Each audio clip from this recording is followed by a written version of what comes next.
After delivering the documents to my husband and returning home, I discovered our child was missing. I searched for 10 years, I was in a daze the whole time, nearly falling into the river several times while searching for my child. I couldn't accept it, I blamed myself, I was filled with regret. Shen Jian kept reassuring me that losing our child wasn't my fault, and he didn't blame me, yet in the end, I simply couldn't go on living. In my final moments, I saw my husband's first love standing before me, holding the child I had lost. She said, "Ian, I brought the child back so she could see her one last time, to give her some peace as a mother." So it turns out, my child was never lost. He was given away by Shen Jian to his wife Moonlight, who had just lost her own child. A whole 10 years, this man, who claimed to love me, watched me suffer, watched me blame myself, watched me spiral into madness, and even descend step by step into the abyss. He took the secret of giving our child to Zhou Shui to his grave. Shen Jian, this lifetime, now it's your turn to know the agony of losing a child. One, boom. Before I even stepped inside, a shattered bowl exploded at my feet. Flying debris left a deep gash on my forehead. Gunnian, how much longer are you going to keep this madness up? I told you the child is gone. Gone. We can't get them back. Why can't you just let it go? If you put this much effort into starting over, we could have had another child on the way by now. Do you have any idea how your obsession makes me look to everyone else? Shen Jian stood tall and straight in his well-pressed Zhongshan suit, like a pine tree, yet his handsome features were now deeply furrowed with concern. Seeing that I wasn't responding, Shen Jian grabbed me by the collar and shoved me into the bathroom. With profound anguish, Shen Jian pressed my face against the bathroom mirror. "Gunyan, wake up.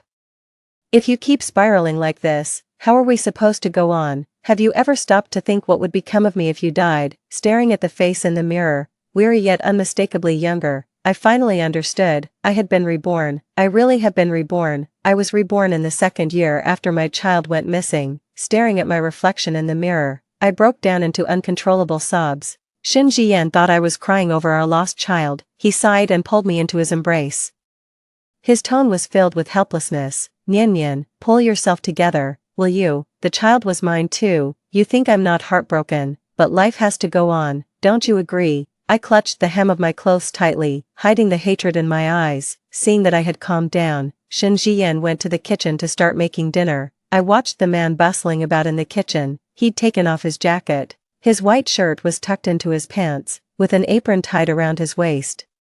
I used to be the one who cooked in this household, but after our child went missing, he started caring for me and looking after my daily needs out of compassion. If I hadn't heard Zhou Shui bringing the child to me right before my death in my previous life, if I hadn't been reborn, how would I have ever known? This man who seemed to care for me so deeply, always looking out for me, yet he turned out to be the very one who tore me and my child apart. I closed my eyes briefly.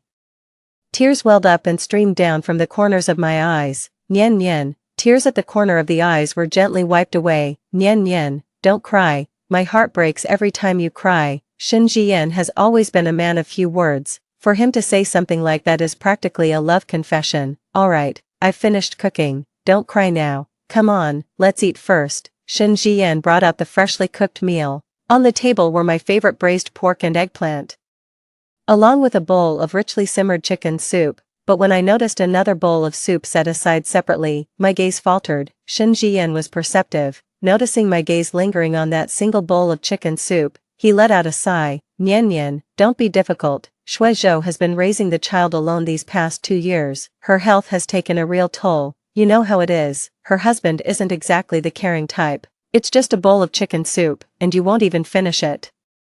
Before Shen Jian could finish speaking, there was a knock at the door. "2, Sis Nian Nian, Brother Shen." It was Zhou Shui who had arrived. Zhou Shui is an elementary school teacher. She wore a brown maxi dress paired with a white blouse, her hair styled in trendy curls that made her look utterly chic, like a leading lady straight out of a Hong Kong drama. In my past life, I only learned just before my death that Zhou Shui, exhausted from caring for her newborn, had accidentally smothered the child in her sleep a few days after giving birth. Zhou Shui's husband works at a steel mill. He has a terrible temper. Everyone in our compound knows full well that he'd beat Zhou Shui at the slightest provocation. If Zhou Shui's husband finds out they've lost their only child, it would destroy her. That's why my husband, Shen Jian, I secretly handed my child over to Zhou Shui. That day, Shen Jian, who was the deputy factory director, specifically sent someone to deliver a message asking me to bring him an important document. If it were just an ordinary item, it wouldn't have been a big deal, but with such an important document, I didn't dare to entrust it to anyone else. Seeing the child had just fallen asleep after feeding, I asked the neighbor to keep an eye on them, saying I'd be right back, even though I made it back within an hour, but the child was gone.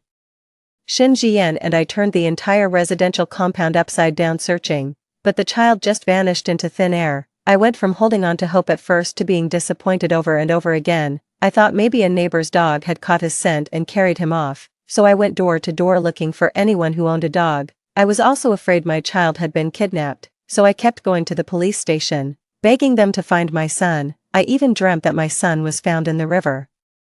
I woke up and rushed to the riverbank, not even realizing I'd lost a shoe along the way. If someone hadn't held me back at the river's edge, I would have fallen in and drowned. The most terrifying time was when I dreamt my child had been thrown into the courtyard well. I grabbed a flashlight and went searching in the dead of night, but in the pitch-black well, I couldn't see a thing. I could only keep calling my child's name while straining to peer into the darkness. My foot slipped, and I fell into the well. The icy water closed over my head. I struggled desperately, but the water quickly rose over my mouth and nose. In the end, I gave up fighting. I think, since I've failed so miserably, since I've lost my child, then there's no point in me going on living. Before I lost consciousness, I thought, oh heavens, just take this unfit mother away from this world. But I was rescued after all. Someone feeling unbearably hot at night came to fetch water for a cold shower and found me. When I woke up, all that awaited me was Shin Jian's harsh slap across my face. He said, "Have I lost my mind? How am I supposed to go on with my life like this?" I clung desperately to Shin Jian. I said I can't go on living. I truly can't bear to live anymore. My mother-in-law blames me for being a jinx, saying I caused her precious grandson to go missing. She constantly mocks and sneers at me in daily life. I endured all of this, but in the dead of night, the pain of losing my child tore me apart. That day, Shin Jian held me tightly. He said he was sorry. "I'm sorry, Nian Nian, I owe you an apology." At that moment, I don't know why Shin Jian apologized, but now, got it. Shin Jian, you gave my child to Zhou Shui. You made me suffer the agony of losing my own flesh and blood. I stared fixedly at Zhou Shui standing by the door. "Oh, Shin Jian, you have truly wronged me. You're absolutely despicable." 3. Zhou Shui seemed completely oblivious to my expression. She turned her head and gazed softly at Shin Jian. "Brother Shin, do we have any fever medicine at home? Ran feels like she's running a bit of a fever." What? I was about to jump up, but I dug my nails into my thigh. Forcing myself to stay put, I closed my eyes briefly. Don't get up, it's not time yet." "What? Ran has a fever." Shin Jian grabbed his coat and was about to head out. Zhou Shui glanced at me, looking a bit hesitant. "Brother Shin, just give me the medicine, or else Sister Nian Nian will be upset." Shin Jian frowned and looked at me upon hearing this. "Gu Nian, I don't care what nonsense you usually pull, but Ran is sick. This is no joking matter. You stay put right here at home. If you keep acting crazy, don't blame me for sending you back again." My heart shuddered, fighting back fear. My grip on my thigh tightened so hard I nearly drew blood. I watched Shin Jian walk halfway, then turn back to carry the chicken soup out. I saw Zhou Shui take a couple of steps, then glance back at me. Her eyes held a mix of defiance, scorn, and triumph. Gripping the table, I waited until they were out of sight before collapsing to the floor. In my past life, Shin Jian took Zhou Shui's advice, claiming I was driven mad by longing for my child. "If no one keeps a close watch on me, I'll attempt suicide again." Shin Jian followed her suggestion. "Take me." They sent me to a psychiatric hospital for the first time. I was locked up for a year. That whole year, I was confined in a daze, forced to take medication day after day. My hair is falling out in clumps. I told them I wasn't sick. I said I wasn't suicidal, but no one believed me. They said I was being difficult and uncooperative with the treatment. The dosage was doubled.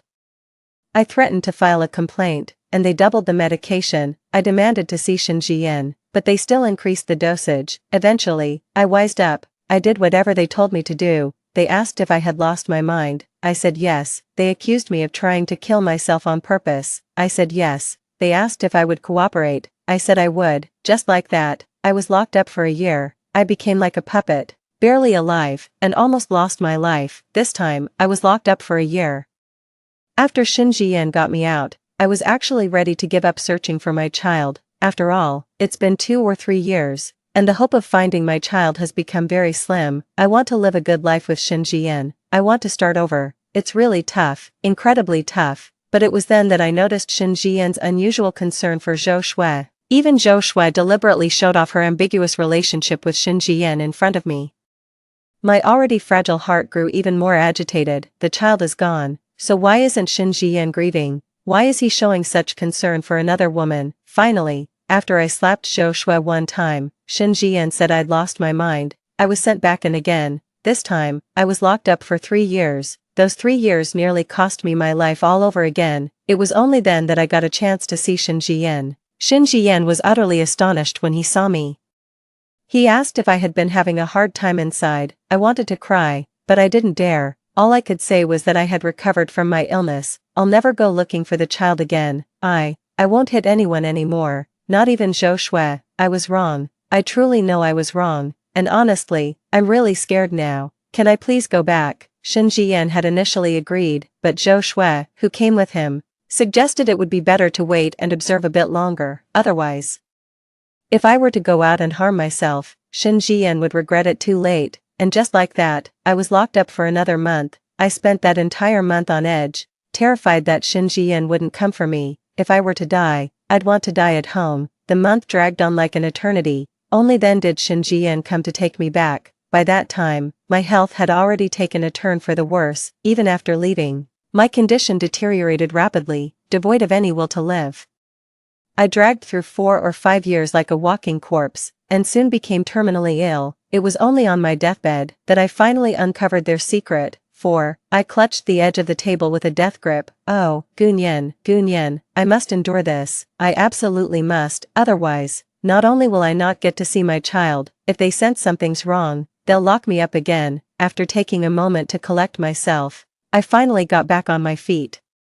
I picked up my bowl and chopsticks and started to eat, but after not eating properly for so long, my stomach had already taken a toll. Now, with every bite, I feel a sharp, cramping pain in my stomach. I took one bite and rushed to the bathroom, vomiting until the world went dark, but after throwing up, I came back to finish my meal, fighting back nausea. I chewed slowly and deliberately. I need to survive. I need to take good care of my health. I absolutely must survive. With tears streaming down my face, I forced down an entire bowl of rice. After cleaning up, I couldn't help but sneak over to Zhou Shui's house in the dark. I know the child is safe with Zhou Shui, and there's no immediate danger to their life, but in the previous life, when Ranran was 3, he knocked over a boiling kettle. Scalding water splashed onto his legs, peeling the skin off his right leg. He ended up hospitalized for 2 full months. At the age of 8. A fever that wasn't treated in time led to deafness in one of his ears. Back then, I once lamented with Shin Jian about how unfortunate this child's fate was. I never would have imagined. Ranran, this child, is mine. She is truly mine. She is my own flesh and blood. Zhou Shui, how dare you? You stole my child, yet you treat him so harshly. In my past life, it never once crossed my mind that Zhou Shui's child was actually mine. Within the first 2 years after the child went missing, Zhou Shui sent him back to the countryside. They didn't bring the child back until 2 years later. I never understood why back then. Now it occurs to me that Zhou Shui must have worried I might accidentally see the child and recognize my own. Once the child turned 2 and looked completely different from infancy, that's when they finally dared to bring them back openly, wiping away my tears. I groped my way through the darkness to the foot of Zhou Shui's wall. At that moment, the lights were still on inside the house. Brother Shen, Ranran is fine, you should go back now. I heard Zhou Shui say softly, it's alright, Ranran is my child too, I'll stay with him. Shin Jian's usually aloof voice was now unusually gentle. It was unclear whether this was meant for the child or for Zhou Shui. There was a moment of silence inside. I heard Zhou Shui let out a sigh. Brother Shen. Do you think Nian hates me? Shin Jian remained silent. Brother Shen, I'm truly sorry. I'm so sorry. If it weren't for me, you wouldn't have had to separate Nian and Ranran. Sis Nian wouldn't. She just wouldn't. Wouldn't what? Is Gunyan giving you a hard time again? No, it's fine. I know Sis Nian has the wrong idea about me. It's nothing, really. It's just, Sis Nian always thinks that you and I, oh, never mind, you know how gossip spreads in this compound. If Nian starts spreading half-truths, Ran and we wouldn't be able to face anyone, sobs. My heart sank like a stone. Just as expected, Shen Jian's voice came through, low and tightly controlled, yet seething with anger. Shui, don't worry, I won't let Gunnyan give you a hard time, I'll talk to her when I get back. No, brother Shen, please don't get into another argument with Sister Gunnyan because of me. She's just recovered from her illness, and I'm afraid she might still be struggling mentally. We should be more understanding. Sigh. I was thinking, maybe Sister Nian hasn't fully recovered yet. Should we consider sending her back for further treatment for now? Brother Shen, I heard that. I staggered along the wall and made my way home, my steps unsteady. As soon as I got home, I shut myself in my room. I shook my head vigorously. No, absolutely not. I can't be sent back there again. My past life experience of being confined in a psychiatric hospital was too traumatic. I had no idea. I don't know if I could survive going back there again. Besides, now that I finally know Ran is my son, there's absolutely no way I'm going back. A sudden thought struck me, and I yanked the drawer open. Inside was a notice, a journalist assignment notice for the Northern Frontier. I couldn't help but pick up my press pass, gently tracing its edges with my fingers. In my past life, after losing my child, I could no longer focus on my career. Initially, my workplace was very understanding and even granted me an extended leave. They even assigned me work again 3 years later, this assignment in northern Xinjiang. The nation was placing growing emphasis on the region, with not just the majority of educated youth heading to northern Xinjiang. Even key researchers from various fields were getting involved. Stationed correspondents became indispensable. In my past life, I was muddle-headed and failed to cherish this opportunity. That's why I ended up being locked away again. This time, I'm determined to seize this chance and break free. Not only will I escape, but I'm absolutely taking my child with me. I checked the time and realized the deadline for registration is tomorrow. I'm overjoyed. It's tomorrow. There's still time. I had just slipped the notice into my pants pocket when I suddenly heard a knock at the door. Nian, are you in there?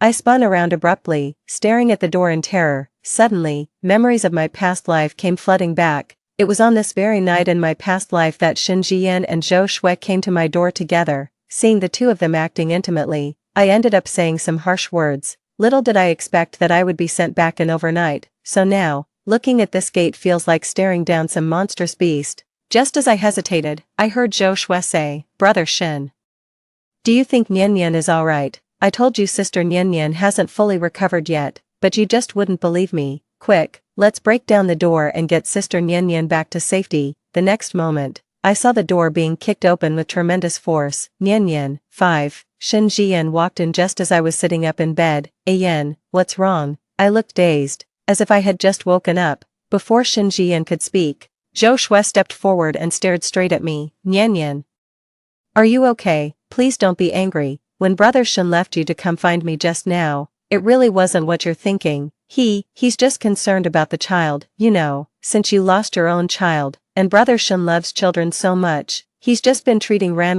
like his own, that's all. It's really not what you imagine. Zhou Shui stood before me, one hand unconsciously clutching her collar while her eyes darted away nervously. Even to any reasonable outsider, her expression would have seemed clearly off, as if she actually did something unspeakable with Xin Jian. And what do you mean by abandon you again? What's this about your child is gone, and Brother Shen treats Ran as his own son? She's clearly trying to provoke me on purpose. That's how it was in my past life. It's the same story in this lifetime. The difference is, last time I fell right into her trap, but this time around, I couldn't help but laugh, held her hand affectionately. Zhou Shui, dear, let's not talk about it anymore. You know how it is. Your Brother Shen is just that warm-hearted. What could I possibly be overthinking? You're just being overly sensitive. After I finished speaking, I turned to Xin Jian and asked, Ayen, how is Ran doing? Xin Jian's gaze swept over my face inch by inch, as if trying to figure out if I was faking it. There was even a hint of wariness in his expression. As if bracing for me to suddenly lash out again, I pretended not to see it. I suddenly asked, by the way, what brings you here all of a sudden? Now it was Xin Jian and Zhou Shui's turn to fall silent. I yawned. Alright Zhou Shui, you should head back now. Ayan, you should get some rest too. Seeing that I didn't make a scene, Zhou Shui had no choice but to walk back reluctantly. At this point, Xin Jian also felt it was inappropriate to go over. especially since there were other people in the courtyard. If he keeps going in and out of Zhou Shue's place so often, people might start talking. Just before falling asleep, Shen Jian's weary voice whispered in my ear, "Nian Nian, just stay home and rest tomorrow. Don't go out looking for the child, don't make me worry, alright." There seemed to be a genuine note of concern in his voice. Yet I felt completely unmoved. "Alright," I heard myself say. Early the next morning, Shen Jian headed to the factory. Early in the morning, I started steaming a batch of buns. After putting the buns onto steam, I packed up my belongings and placed them in the corner. Once the buns were ready, I took them all out, put them in a basket, and covered them with a white cloth. To avoid drawing attention while carrying my luggage outside, I had to wear all my valuable jewelry. Xian meticulously stitched the money into the garment, one thread at a time. As I sewed, I kept an ear out for any movement from across the hall. Finally, I saw Zhou Shui step out of the courtyard carrying a wooden basin full of laundry. Trailing behind her, Ran Ran was stumbling along, barely able to keep his balance, yet Zhou Shui didn't even bother to glance back, completely absorbed in walking forward. I stared intently at that small figure, watching as the two of them exited through the main gate. I wiped away my tears, picked up the basket, locked the door, and followed them out. Along the way, neighbors who saw me heading out all gave me pitying glances. "Nian Nian, heading out again, how many days will you be gone this time?" I didn't say anything, just nodded and walked past everyone. The sound of people murmuring behind me followed. "Ah, it's so tragic, she lost her child and now she's lost her mind, you know. A child is always a mother's dearest treasure. TSK. Who knows how many days it'll be before they come back this time. If you ask me, only a mother truly aches when her child goes missing. Look at her husband, Comrade Shen. TSK. He doesn't seem bothered at all. Don't even get me started. I saw how affectionate her husband was with that woman's child, and let me tell you, just last night, in the dead of night, I even spotted him in that woman's room. TSK. What, really? Oh my goodness." I listened to the murmurs behind me, following Zhou Shui with an expressionless face. Ahead, Zhou Shui had gone to the riverbank to do laundry. I kept my distance as I trailed behind, until Ran Ran made her way to the opposite bank of the stream. By the river stood a large tree. Perhaps something caught Ran Ran's eye, and she began walking step by step toward the water's edge. Then he crouched down. During that time, I noticed Zhou Shui only glanced this way once and didn't pay any more attention to Ran Ran, watching the rushing river. My heart clenched with anxiety. Hearing the footsteps, Ran Ran looked up at me. "Auntie," my heart skipped a beat. I took a steamed bun from the basket. "Ran Ran, I'm going to buy some candy. Would you like to come along?" I fought back tears, afraid of frightening the child in front of me. Ran Ran seemed genuinely tempted, but after a moment's hesitation, he shook his head. "Mom said I'm not allowed to play with Auntie." He hesitated before adding, "Auntie is a bad person."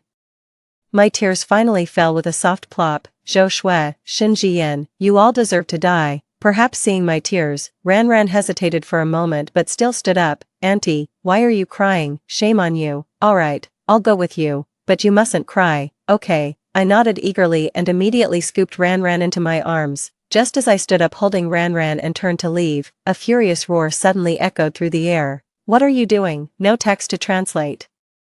Then I was shoved violently from behind. I stumbled, and all the steamed buns in my basket tumbled out, scattering across the ground. My right knee slammed hard onto a sharp-edged rock. I had no time to mind the pain. I turned my head and saw Zhou Shui shielding Ran Ran protectively in her arms, glaring at me with fiery eyes. My heart sank in panic. Oh no, I'd been caught. Before I could even think of a response, Zhou Shui suddenly raised her voice. "Help, someone's trying to snatch a child, help.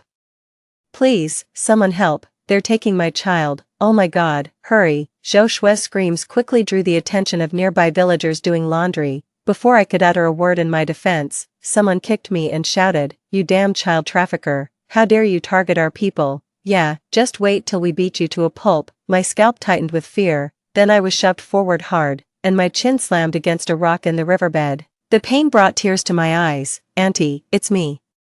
It's me. Nian Nian." I endured the blows raining down on me, tears welling up involuntarily from the pain. "What? Nian Nian, is that Nian Nian?" The blows stopped, and someone turned me over to get a look. Oh my god, it really is Nian Nian. It's Nian Nian. Good heavens, how is it Nian Nian? Everyone scrambled to help me up. Someone couldn't stand it and turned to confront Zhou Shui. "Is this Daming's family?" Isn't this Nyen Nyen? Why did you call her a kidnapper? Yeah. You made us all misunderstand and beat the person up like this. Oh my heavy hand. Oh, Zhou Shui shielded Ran tightly and gave me a mocking glance. Clearly, everyone was thoroughly enjoying the spectacle we just put on. I clenched the sand in my fists and held back. Having had her fill of the drama, Zhou Shui put on an act. Oh, it's Nyen Nyen. Well, I'm so sorry. I saw someone carrying Ran away and thought it was a kidnapper. I'm truly sorry, Nyen Nyen. Someone couldn't stand it anymore. Mrs. Damning, do you think a half-hearted apology is enough after Nyen Nyen took that beating for nothing? Zhou Shui's face flushed with embarrassment, then let out a cold laugh. Auntie, you know very well that Zhou Nyen is mentally unstable. Who knows if she's trying to steal my Ran when she holds her? She's not your child, so you wouldn't care, would you? The aunt spat in disgust as she spoke. Ugh. Nyen Nyen seems perfectly fine to me. Everyone knows Nyen Nyen never does anything extreme except when it comes to finding her child. I think you're just doing this on purpose. Zhou Shui, feeling embarrassed, stormed off with her child while muttering curses. I thanked the aunties for standing up for me and sat down by the river in a daze. So close, just a little more, and I could have taken Ran away. Today is the final day for registration. If I can't set out today, I won't make it to the border region. What do we do? I buried my head in my knees and sobbed uncontrollably. 6. After what felt like an eternity, I felt a small hand gently patting my back. I looked up. Ran pressed half an ear of corn into my hand. Auntie, have some. The child looked at me with clear, innocent eyes. I froze for a moment, then held Ran and wept uncontrollably. Suddenly, a thought occurred to me, and I turned to look. There's no one around now. A thought struck me. Ran, how about Auntie takes you to buy some candy? Would you like that? Though what I really want to do right now is hold Ran and have a good cry. But, there's no time left. I stared intently at Ran, terrified he might reject me, but Ran simply nodded in agreement. I scooped Ran up and prepared to leave. After a few steps, I removed one of his shoes and tossed it toward the riverbank. Zhou Shui, Shen Jiyan, your retribution. He's here. 7. The train tickets were prepared long ago. I had just handed the notice to the secretary when the train started moving. Watching the scenery rapidly recede, the anxiety I'd been holding on to finally eased. By the time Shen Jiyan returns tonight, it'll be far too late to do anything. To make matters worse, the child was missing.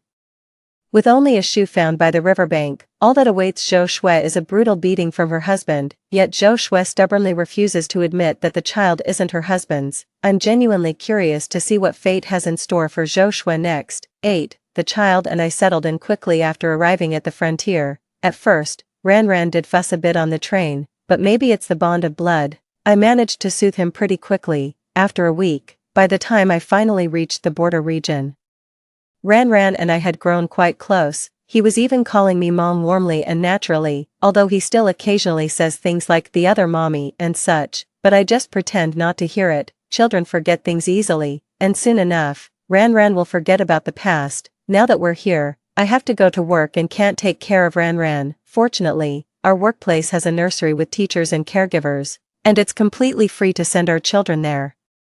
I just need to drop them off before work and pick them up after my shift ends each day. No matter how late I am, the teachers always take good care of them. Many children at the nursery are descendants of Xinjiang aid workers, including not only workers' children but also those of scientists and various professionals. I'm completely at ease knowing my child is well taken care of here. As my child grew older, I was able to devote myself fully to my work. Many scientists who came to support Xinjiang in the early years haven't returned home for over a decade or two due to various reasons. Numerous engineers have even struggled to balance their work with family responsibilities and childcare. Many of Ran's classmates at the kindergarten have parents in exactly this situation. Even more remarkably, numerous scientists have dedicated their entire lives to their country without ever marrying or having a partner. I hold profound admiration for such scholars. Unfortunately, due to confidentiality constraints, I can only document many interviews for now without publishing them. When Ran was 8 years old, I was faced with two choices. I could either go to work at a television station in the border region or be transferred back to the south. After much thought, I decided to stay in the border region and took a job as a behind-the-scenes news worker at the television station. Ran has always been very understanding, knowing how hard I work, and has never complained about me not spending more time with him. He studied extremely hard and was admitted to Tsinghua or Peking University upon graduating from high school. I haven't been back all these years, but since Ran is about to study in Beijing, and getting into Tsinghua or Peking is such a big deal, I plan to go back and pay respects to our ancestors. Ran wants to go back with me, but I turned it down. Although he couldn't travel abroad with his classmates, there were still plenty of beautiful places to explore within the country, so I transferred some money to Ran, so he could enjoy the trip with his friends without any worries. As for me, I boarded the train back home for the very first time. Things are so different now compared to the past. The country is developing rapidly, with skyscrapers springing up everywhere. By the time I returned to my parents' old house, I was completely lost and had no idea which way to go. Fortunately, the neighborhood office staff warmly welcomed me without delay. The demolition is already underway here. The old single-story houses have been replaced by high-rises, and if it weren't for the neighborhood committee staff guiding me, I wouldn't even recognize where my home used to be. I had no intention of lingering around here. As the neighborhood committee staff escorted me out, I noticed that surprisingly, there was still a cluster of old houses in the central area that hadn't been torn down. What is that area? It's surrounded by skyscrapers. Why are those still single-story houses? The neighborhood director followed my gaze, then shook his head with a wry smile. You mean that place over there? Ah, that's the infamous holdout household in our area. An old stubborn fellow named Shin Jiyan lives there. My brow twitched. Shin Jiyan. Back when the demolition was happening, no matter how much we tried to persuade him, old Shin just refused to sign. You know what he said? He insisted he had to hold on to this house and wait for his wife and son to come back, otherwise, they wouldn't be able to find their way home. Can you believe it? Sigh. I just smiled. Who would have thought? This guy's actually quite the romantic. The neighborhood committee director had probably held a grudge against Shin Jiyan for a long time. Romantic? Give me a break. You don't know the half of it. He got involved with a cotton mill worker. Her husband found out, and gave him such a beating that he ended up with a broken arm. And don't even get me started about his wife and son. After losing their child, his wife would often go out searching alone. One day, she left and never came back. As for the son, if he truly loved his boy, would he have been fooling around with other women? TSK, if you ask me. It's all just for show, pure performance for the neighbors. You have no idea. As the neighborhood director spoke, our group passed by the rundown house's courtyard gate. In the yard, a man who looked to be in his 60s or 70s was chasing after a group of kids who had sneaked in to steal fruit. Get out of here, you little rascals. Come back again and I'll break your legs. This is Nyan Nyan's favorite peach. I've been saving it just for her. All of you, get out of here, now.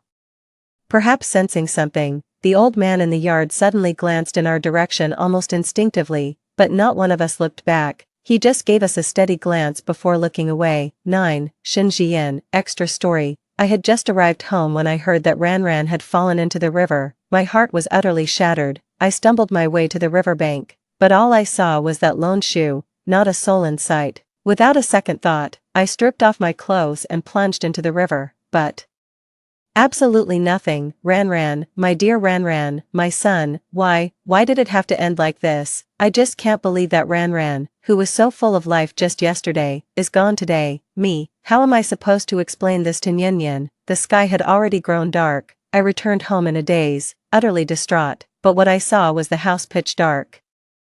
And there, in the courtyard, lay a woman motionless, her head smashed. It took me a moment to realize it was Zhou Shui. You bitch. I charged forward and kicked Zhou Shui. Get up, give me back my Ran, give her back to me, get up right now. I said get up. How dare Zhou Shui do this? She actually lost my Ran, my precious Ran. How on earth am I supposed to explain this to Nyan Nyan? I hauled the woman up from the ground. Get moving, you're going to find Ran, now get up.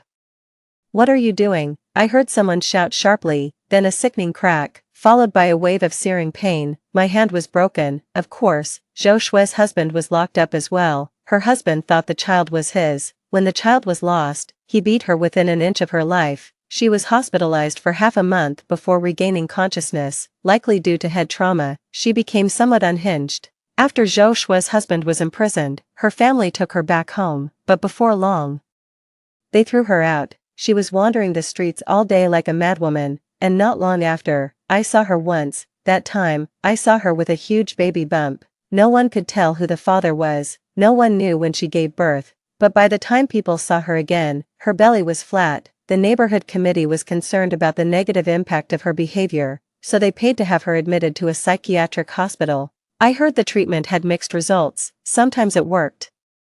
Sometimes it didn't. When she's lucid, she always says I'm the one who's sick. When she's confused, she insists there's nothing wrong with me. This made it impossible for anyone to tell whether she was actually ill or not. I went to see her once. I was horrified to see her being subjected to electric shocks, force-fed large amounts of medication, and tied to the bed day and night. It broke my heart to see her like that. Of course, it wasn't for Zhou Shui, it was for Nian Nian, my dear Nian Nian.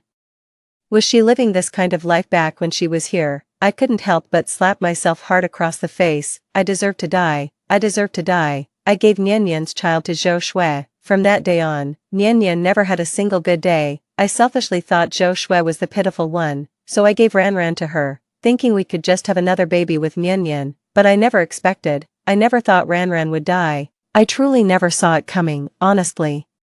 I'm in no state to care about Zhou Shui's affairs, because Nian Nian is missing. My Nian Nian, my wife, she never came home in those first 2 days after the incident. I thought Nian Nian had gone out again to look for the child. Little did I know, Nian Nian never came back after that. I searched and searched, even lost the motivation to go to work, and soon lost my job. I searched everywhere nearby, and all over the city as well. I know Nian Nian nearly fell into the water several times. I was afraid Nian Nian had gone to the riverbank, so I kept going to look for them. But Nian Nian, I could never find them again. Later, our neighborhood was slated for demolition. Each person would get over 300,000 yuan and an apartment, but I didn't want it. I didn't want the money. I didn't want the spacious apartment either. I just want to keep reciting, no matter what they said. I never nodded in agreement. Eventually, I became the last holdout in this place. Everyone says I've gone mad. I'm not crazy.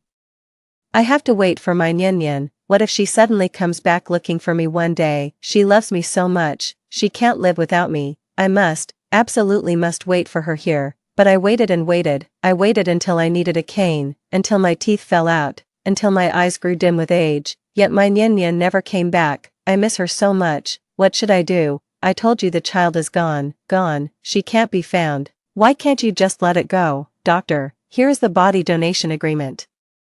Thank you for handling this. The doctor's voice was full of respect. Comrade Zhou, thank you so much. And thank you for your support and contribution to the medical field. Thank you. Truly, you're too kind. It's my honor to contribute in some small way to our nation's medical progress. Nian Nian, it's really you. My Nian Nian has come back. I struggled to open my eyes, desperate to catch a glimpse of Nian Nian, longing to say I'm sorry. I'm truly sorry. I've been holding these words back for what feels like a lifetime. But, I gave it everything I had, only to find it was all in vain. Tears streamed down from the corners of my eyes. Thinking of you, it's truly heartbreaking. I didn't even get to see you one last time. You don't want me anymore. The end. Story 2. In our past life, Xinyan died saving me. With his last breath, he clutched my collar desperately and spoke through gritted teeth. Lin Qingyue, if life could restart, I'd rather have never met you. He resented me for forcing him into marriage using my family's influence. He hated me even more for tearing him apart from his true love, which led to Qin Shuimei's tragic accidental death. To his dying breath, he refused to forgive me, using his death to paint me as a ruthless schemer in the eyes of the world. After his death, my family's Lin group went bankrupt within 6 months under the onslaught of malicious public backlash.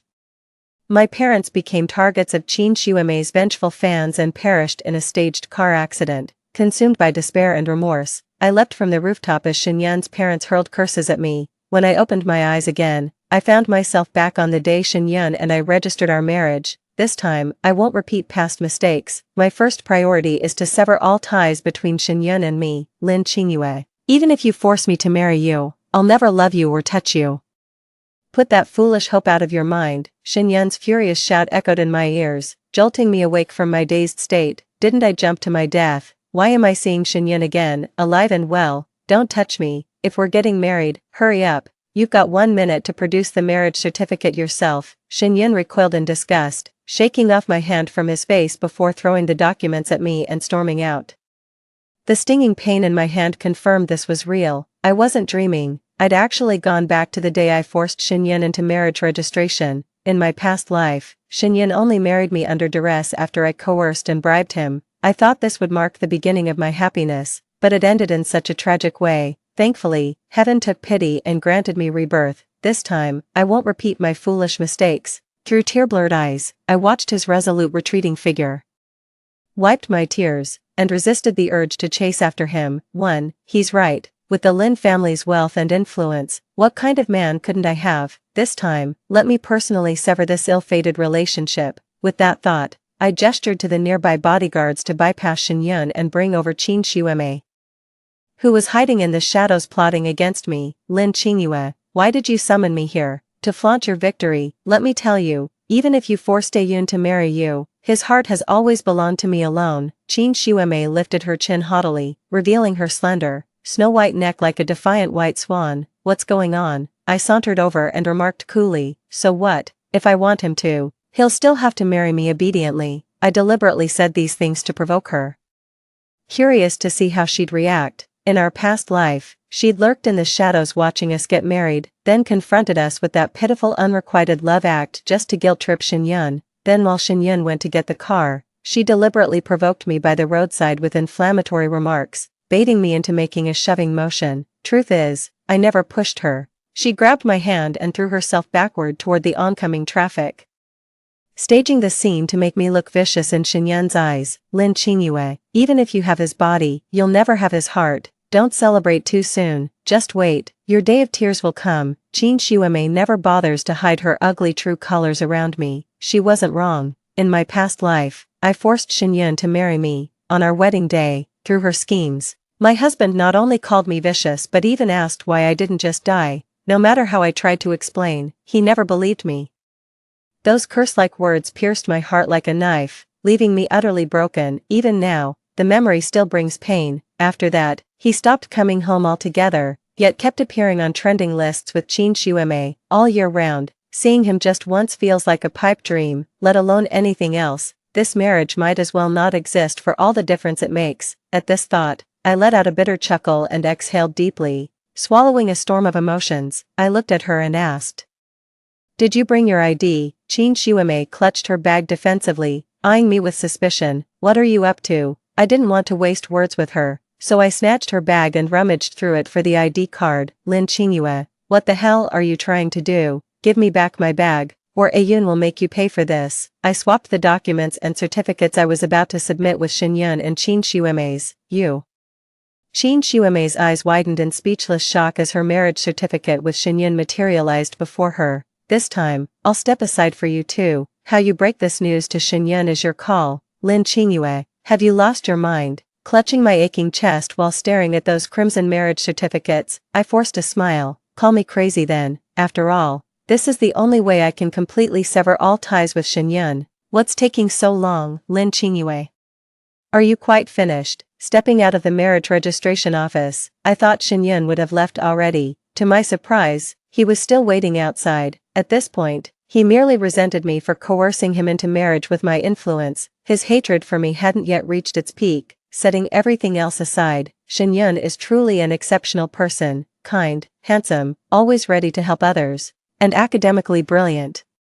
The only flaw I can find in him is that he doesn't love me back. In my past life, I was stubbornly blind. He was never meant to be trapped, yet I confined him in stagnant misery until he ultimately died saving me from an accident. How deeply must he have resented me to say he'd rather never have met me in his final moments? Maybe fate brought me back today to make me let go of this obsession and stop being foolish. With that thought, I composed myself, feeling a newfound sense of relief. Shin-yun, life truly gave us a second chance. This time, let's pretend we never met. The price of loving you is too high. I simply can't bear it anymore. I know exactly how agonizing it is to be separated from the one you love. I've also witnessed firsthand how consumed by regret and self-blame he was after Qin Xiume's tragic death in our past life. In that case, I'll step aside for them. Lin Qingyue, who are you trying to fool with this pitiful act? Don't think your crocodile tears will soften my heart.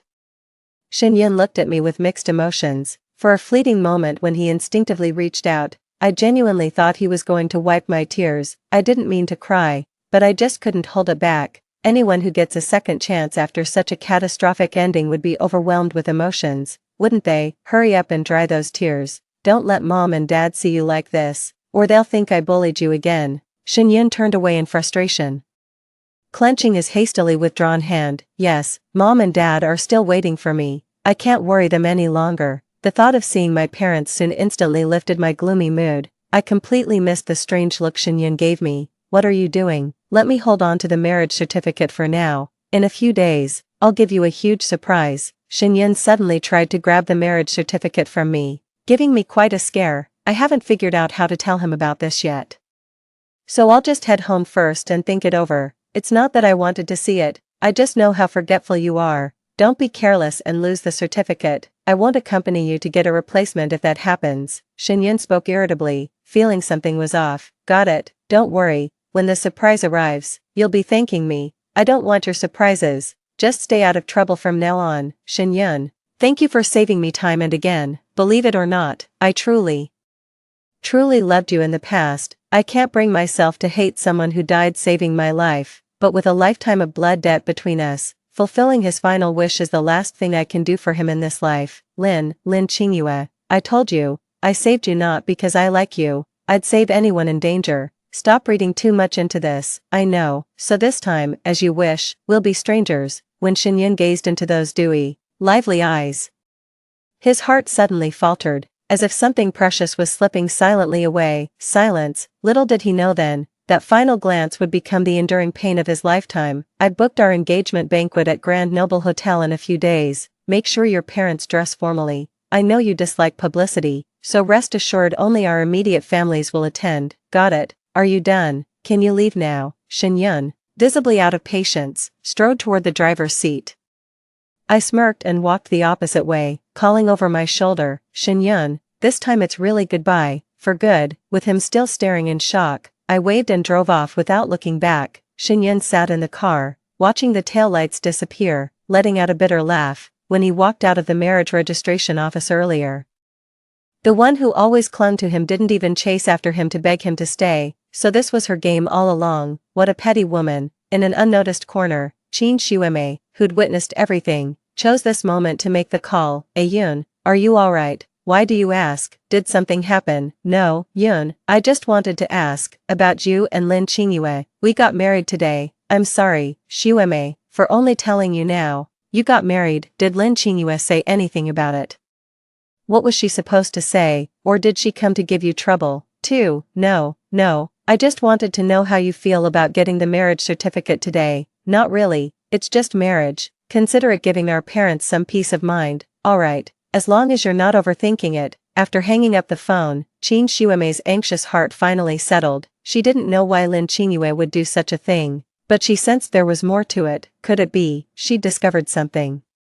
As I rushed through the door, I collided headlong with someone. Ouch, what's this hard thing? My head still ringing from the knock. Lin Qingyue. A deep, magnetic male voice sounded above me. When I looked up, I found myself lost in a pair of mesmerizing eyes. Sweetheart, why are you back? Weren't you supposed to register your marriage with Shin-yun today? Mom, Dad, I've changed my mind about marrying Shin-yun, that's why I'm back. And who is this? I looked at the man before me, suddenly realizing he still had his arm around me. Blushing, I took a few steps back. This is outrageous. Do you think marriage is some childish game? You can't just change your mind whenever you please. Thank goodness, so you didn't go through with marrying that Shin fellow after all. Before I could even speak, the handsome guy next to me got even more excited than I was, when he finally realized what was happening.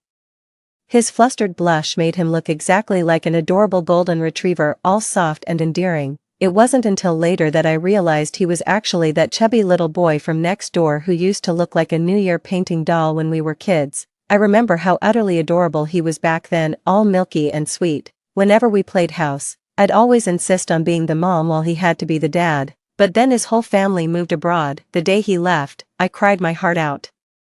Who would have thought after all these years, he'd grow so tall and turn out this handsome? I barely had time to wipe my drool. My shallow tendencies were showing, when Dad already figured out what I'd been up to. Lin Qingyue, weren't you swearing you'd die before marrying anyone but Shin-yun? Now you're letting her marry another woman. Are you trying to kill me? Ow, Dad, calm down, let's talk this through. Calm down. How can I possibly calm down?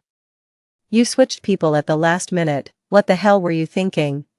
I had no other choice. Dad, my birth chart clashes with Xinyun's. If we marry, it'll bring disaster to our whole family. What nonsense. Looks like someone's asking for a spanking. Mom, help me. Cover for me quick. In my panic, I grabbed the nearest person and ducked for cover. Only when he firmly shielded me did I notice my mom watching us from a distance. Caught between amusement and exasperation, Uncle Xiaoye must have thought this through carefully before acting, right? He suddenly turned to look at me earnestly, giving me a subtle wink. Seeing my father's livid face, I quickly tried to smooth things over. You're right, Dad. Please don't be mad at me, it's not good for your health. My mother chimed in at just the right moment. Weren't you the one worried Xinyun might mistreat our daughter after marriage? So why are you angry now that things turned out this way?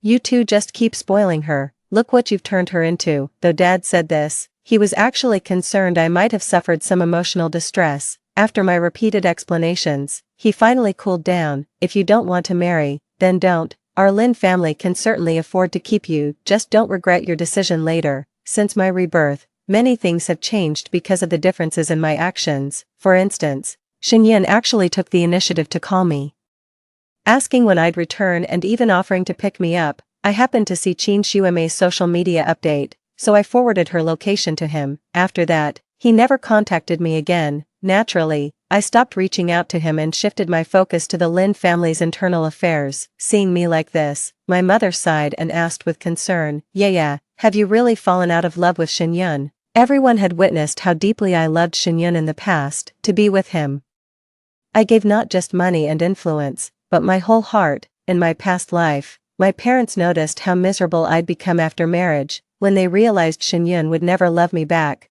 they asked if I'd considered letting go. They said forced affection bears no sweetness. If it's truly hopeless, perhaps I should move on. Life's too long to waste on unrequited love that only hurts everyone involved. Xinyun was wonderful, but what they truly wanted was my happiness. Yet letting go sounds simple. To me, Xinyun wasn't just my first love, he'd been my savior, rescuing me from dire straits time and again like a guardian angel. I'm utterly, hopelessly in love with him. Even if he doesn't return my feelings, even if he detests me, my heart still races uncontrollably whenever I see him. Besides, it's not entirely impossible that I could make Xinyun gradually fall for me. At the very least, his parents adore me, and they can't stand Qin Xuemei. But alas, one wrong move leads to another. What's forced can never truly be mine. Mom, don't worry, I've made up my mind. I'll stay with you and Dad for the rest of my life. Okay, yeah, I'm glad you've come around. But, have you noticed Xiao Zhou treats you differently? Thinking about how I kept bumping into him lately, I stammered awkwardly. Does he? Originally, your father and I considered arranging a marriage with the Qi family. After all, you used to claim him as yours when you were little. Mom, it's just that later, when we saw how much you loved Xinyun, your father, and I decided to let it go. Alright Mom, I don't want to think about anything now. I just want to spend time with you and Dad, and I'd really love to have your homemade fruit milfai. Of course, sweetheart, I'll make it for you right away. The moment I turned around, I saw a tall figure standing on the balcony. Qixing Zhou, what are you doing on my balcony? Little Yuer's memory fails her. This connecting ladder was installed because you begged our parents relentlessly as a child, just so you could pester me at my place. That was all in the past. I won't bother you anymore. How heartbreaking. But no matter, if you won't pester me, then I'll just pester you instead. What exactly are you trying to do, Lin Qingyue? Do you believe in reincarnation? My entire body stiffened as he enunciated each word. The reason you let Xinyun marry someone else wasn't due to astrological incompatibility. You've been reborn too, haven't you? I glanced back at the door, then pulled him along as I walked out. Come with me. At a quiet cafe, I finally asked, how could you possibly? Because in our past life, I returned too, on the day you got your marriage license. But, you're wondering why you've never noticed me before, right? Qixing Zhou gave a bitter smile. Back then, your heart and eyes were only for Xinyun. What difference would my presence have made? I'm sorry, this isn't the time for apologies. He showed me a photo and asked, Xiaoyue, Auntie said you're preparing a wedding banquet for this woman, is that true? I nodded while looking at Qin Xuemei's photo. Yes. What about it? 3. He told me with a grave expression, this woman is no good, I know, but what can I do when the grooms set on her? Xuemei Qin's scheming nature wasn't some recent development. In my past life, I even caught a glimpse of her stepping out of a luxury car dressed provocatively. When I tried to tell Yunshin about it, Xiuemei somehow sensed my intention and began sabotaging me with constant petty maneuvers in front of him. Yun kept taking her side every time, his annoyance with me turning into outright hatred. He finally warned me that if I kept pushing my luck, he'd file for divorce. Those were my darkest days, an existence worse than death itself. No one could bear being hated like this by someone they love. Disheartened, I was ready to give up, until Xinyun's parents knelt before me in tears, begging me to save him from being ruined by a woman like Qin Xiuemei. Their tear-swollen eyes softened my resolve, summoning my last strength. I resolved to try one final time, but before I could act, Qin Xiuemei's misdeeds were exposed to the world. Overnight, her innocent girl-next-door image completely crumbled, followed by an overwhelming wave of online harassment and vicious attacks across the internet. Soon after, she held a press conference looking visibly distraught, tearfully claiming the online reports were malicious slander against her. She also hinted that the daughter of a certain conglomerate, having failed to win someone's affection, deliberately spread rumors to tarnish her reputation and drive her out of the industry. The way she phrased it, even a fool could tell exactly who she was referring to. Back then, I had no idea she was harboring a shocking conspiracy against me and the Lin family. After this incident, Xinyun demanded a divorce and publicly admitted online that he was Qin Xiuemei's alleged sugar daddy, though he claimed their relationship was purely platonic. Nothing escapes the internet sleuths. It was common knowledge during our college days that Xinyun had an unattainable crush. He and Qin Xiuemei made a perfect match. His talent complemented her beauty, and their constant public appearances together cemented their status as the golden couple in everyone's eyes, though they never made it official and Xinyun never verbally confirmed their relationship. This very ambiguity drove their shippers wild with speculation. So when netizens dug up that Xinyun was actually married to me, they took Xiuemei's previous comments and ran wild with malicious fan theories. My family and I got swept into this scandal, becoming targets of public condemnation. After enduring daily horrors like being pelted with rotten eggs, spat on, and even stalked and beaten, I completely broke down. I called Xinyun in tears, demanding a divorce. I thought he'd agree without hesitation, but he said divorcing during this media frenzy would only fuel malicious rumors about Qin Xiuemei. To protect her reputation, he chose to sacrifice me instead. My heart turned to ashes in that moment. All hope for him was gone. The Lin family and I kept facing vicious attacks, yet he never once stood up for me. Ironically, it was an unknown online group called Moon Guardians that quietly spoke up for us. That's when I realized forcing things never ends well. I wanted to end it all, but Qin Xiuemei's tragic death spiraled everything out of control. The Lin family went bankrupt, my parents died, and I, who should have been the one killed in that street accident, became Xinyun instead. In the end, everyone called me vicious, saying I was the one who deserved to die. Even the Shin parents who adored me at first blamed me as the jinx who brought death upon everyone. Overwhelmed by unbearable pressure, I climbed to the rooftop in despair and took that fatal leap. Xiaoyue, what's wrong? Qi Xingzhou's frantic voice snapped me out of those agonizing memories. It hurts so much, my heart is breaking. Sobs. Even after returning to reality, I remained trapped in that abyss of despair and anguish, unable to free myself. Hush now, don't cry, there's nothing to fear, I'm here. This time, I swear I'll keep you safe. Qi Hengzhou cradled me in his arms, murmuring words of comfort with a voice that carried unshakable resolve, soothing my shattered nerves. 4. When my breathing finally steadied, he suddenly dropped to one knee before me, his expression more solemn than I'd ever seen. Little Moon, he whispered, will you marry me? His sudden move caught me completely off guard. Before I could say anything, someone rushed over and knocked him to the ground with a punch. Qi Xingzhou, Lin Qingyue. It wasn't until someone pulled me back that I realized the assailant was Xinyun, with the furious look of a husband catching his wife cheating, his eyes bloodshot as he glared at me. So this is why you've refused to come home, fooling around with some random man. I slapped him across the face before rushing to help the other man up. Are you okay? Qi Xingzhou fluttered his long lashes, leaning against me with a pained expression. Little Moon, it hurts, I'll take you to the hospital. Lin Qingyue, I'm your husband, where do you think you're going with him? Xinyun blocked my way, looking utterly devastated. Glancing at Qin Xiuemei nearby, I said, on our wedding day, you said we'd live separate lives. If you've changed your mind and want a real marriage, shall we go home and consummate it right now? Xinyun flushed and pushed me away. Lin Qingyue, have you no shame as a woman? didn't you claim to be my husband? Isn't it only natural for a wife to sleep with her own husband? Just as Shin Yun was about to speak again, Qin Shuamei cut him off. Not in the mood for further argument.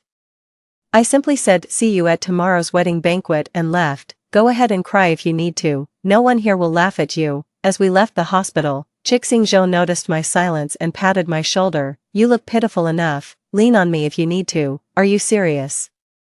I mean what you said about us getting married. Chixingzhou froze mid-step, his expression turning grave and earnest. My little Yuer, coming back to marry you is what I've strived for across 2 lifetimes. I was shaken by the depth of emotion in his eyes, and finally asked him for more time. It wouldn't be fair to him otherwise. On the day of the banquet, Shin Yun rose before dawn, waiting in the parlor while counting the minutes, his gaze fixed on the door. By 11 in the morning. Only when his father summoned him to leave did he snap out of his trance. Has Lin Qingyue arrived, Mrs.? Shin gave him a strange look. Didn't Qingyue tell us to meet directly at Xinghao Hotel for lunch? She didn't inform you. Breaking the awkward silence, Mr. Shin spoke with exasperation. Oh come now, that young lady's been single-handedly organizing this banquet. It's understandable if she missed notifying everyone. Let's go before we're late. Listen Yun, Qingyue is truly a good girl.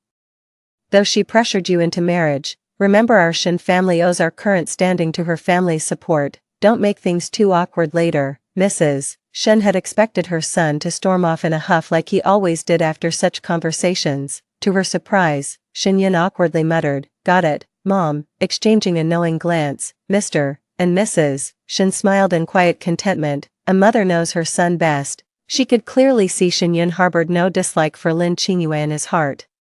He's just too proud to be called a freeloader, that's all, as she sees it. With the Lin family's status and Qingyue being both beautiful and charming, what's the big deal if people joke about him mooching off her? Some men would kill for that opportunity. Who knows what her son's so hung up about? Uncle, Auntie, Shuamei Qin, what are you doing here, Mrs.? Shin's face immediately darkened when she ran into Shuamei Qin and her parents at the hotel entrance. Qingyue Lin invited us. Didn't she mention it to you? Exactly, in-laws. How could we possibly miss such an important occasion? Who said we're in-laws? This is my son and daughter-in-law's wedding banquet. Don't go around using the wrong titles and causing misunderstandings, Mrs. Shin's words instantly cast an awkward silence over the gathering. Qin Shuamei's parents never expected such cold treatment. Flushing with anger, they demanded, what exactly do you mean by this, Mom, Dad? Qin Shuamei tried to intervene.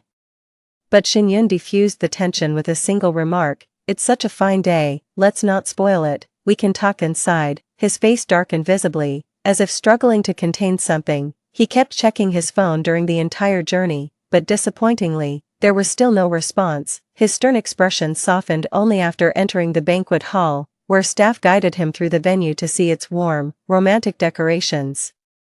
He mused that someone who cherished him so deeply couldn't possibly have stopped loving him suddenly. It was all leading up to this moment. Qingyue said she kept it low-key to avoid upsetting you, but the exquisite food, drinks, and lavish decor show she poured her heart into every detail. Madame Shin's words instantly dissolved Shin Yun's earlier displeasure, unbeknownst even to himself. He found the wedding banquet today rather agreeable, deep down. A secret flicker of anticipation had taken root. What kind of surprise might that clingy nuisance have in store for him today? Hello everyone, welcome to the wedding banquet I, Lin Qingyue, have prepared for Shin Yun. As my image appeared on the central screen of the banquet hall, both the Shen and Qin families had already gathered. Now let's reveal today's biggest surprise, Shin Yun, wishing you marital bliss. Through the screen, we locked eyes as an enormous cake was slowly wheeled in.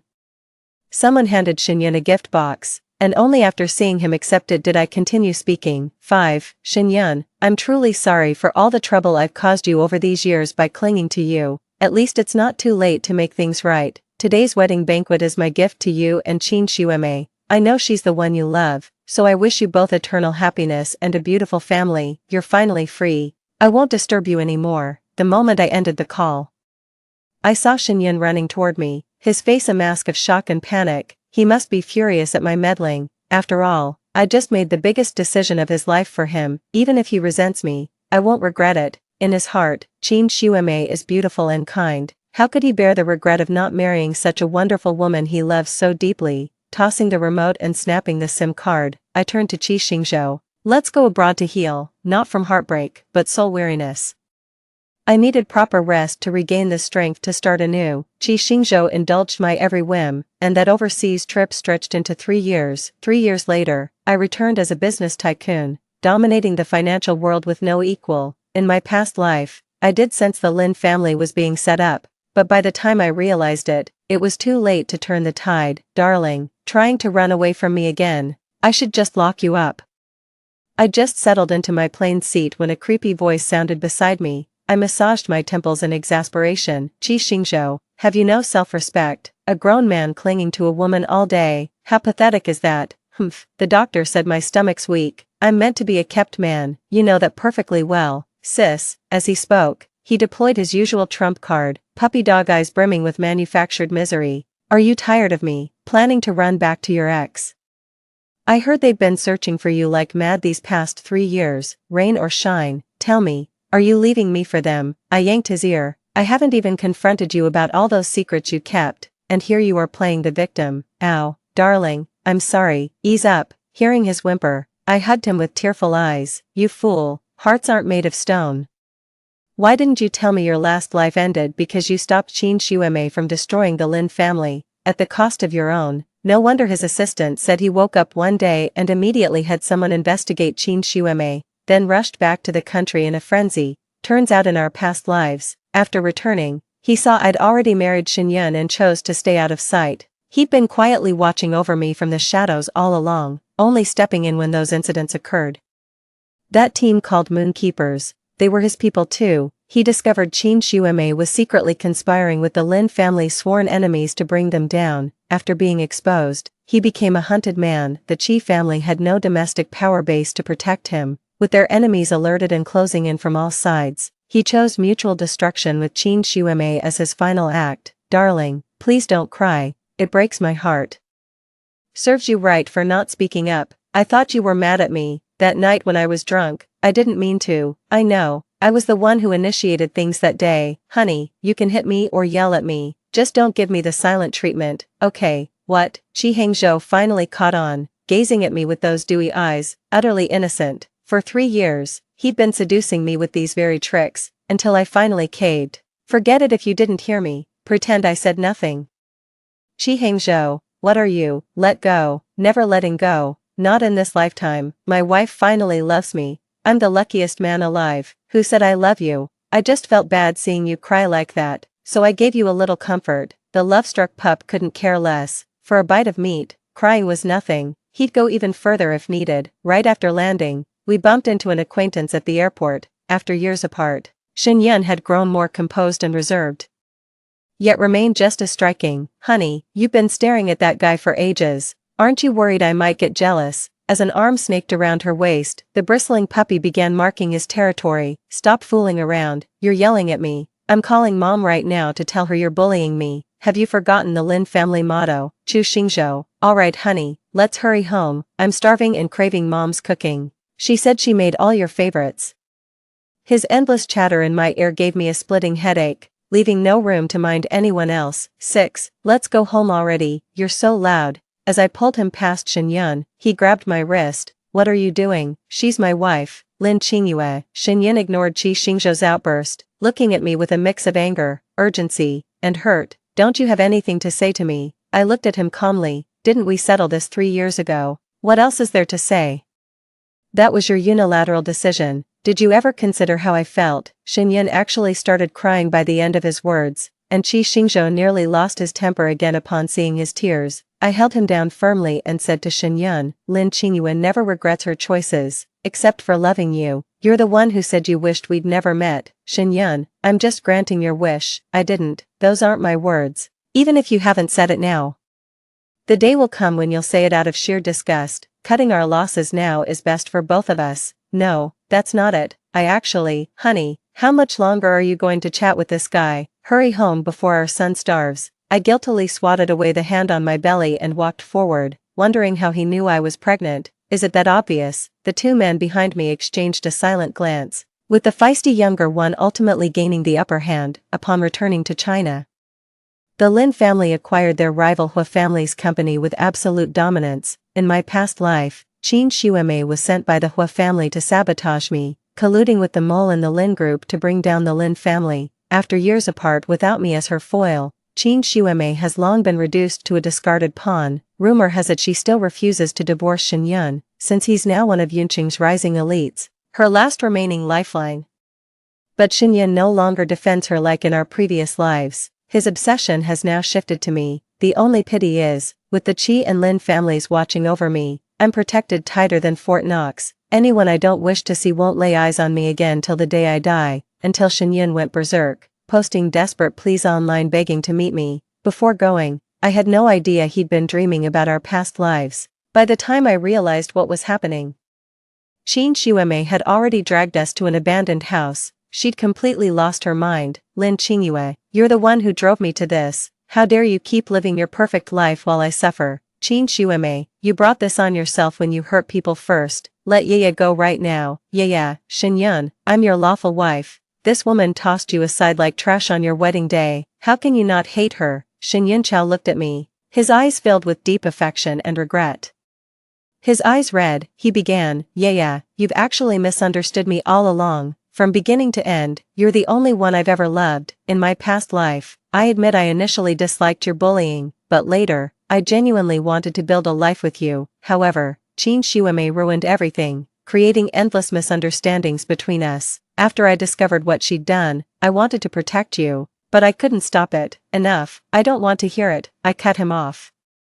Even if what you say is true, the one who hurt me the most is you. You claim to love me, yet all I've ever felt from you is coldness and contempt. You enabled her to hurt me and showered her with all your affection. Is this what you call love? No, that's not how it is. Yeah, I was blinded. I didn't realize. It doesn't matter anymore. You said if life could restart, we'd pretend we never met. I hope you'll keep your word. Yeah. Can't you? Just give me one more chance. I truly know I was wrong. After you vanished from the wedding that day, I finally saw how terribly mistaken I'd been. Haven't you said enough? Qin Xuemei, pushed beyond endurance, brandished her razor-sharp dagger. None of you will leave here unharmed today. Shen Yun, I'm giving you one last chance. Promise to live properly with me from now on, and I'll let you go. What do you say? If you stay silent, I'll kill Lin Qingyue first. No, I promise you, but you have to let her go first.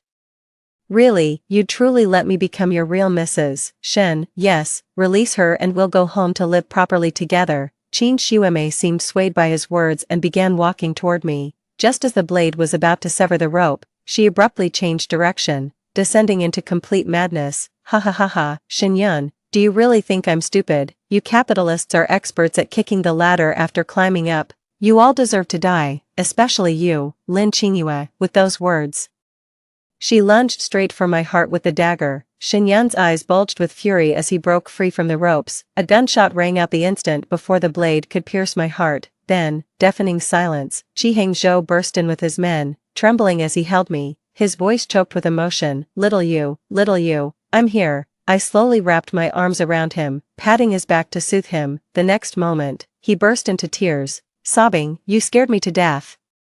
Do you have any idea how terrified I was? I sighed helplessly and coaxed him gently. Don't you remember we practiced karate during those years abroad? If it weren't for worrying about your son, I'd have gotten away long ago. The sniffling man looked at me with red-rimmed eyes. I think I just hallucinated.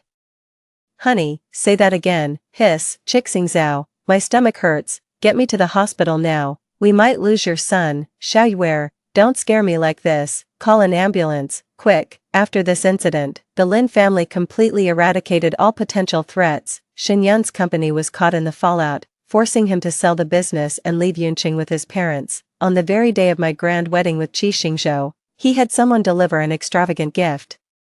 That jealous someone quietly had it handled to spare my feelings, with gentle breezes and bright scenery. Everything heralds the beginning of happiness. The end, when the wealthy family came to adopt, my sister decisively left with them, leaving only me to rely on my grandmother. She thought she would enjoy wealth and splendor from then on, but the wealthy family's son turned out to be a madman who abused her daily. The parents were biased, only scolding and beating her. In the end, she went insane, stabbed the entire family, and was arrested by the police. Meanwhile, I became the youngest academician at the Agricultural Academy, developed high-end wheat varieties, was nominated for a special award, and had a boundless future. My sister fled and stormed into the awards ceremony, killing me with hatred in her heart. When I opened my eyes again, I had returned to the day the wealthy family adopted me. My sister rushed into our grandmother's arms first.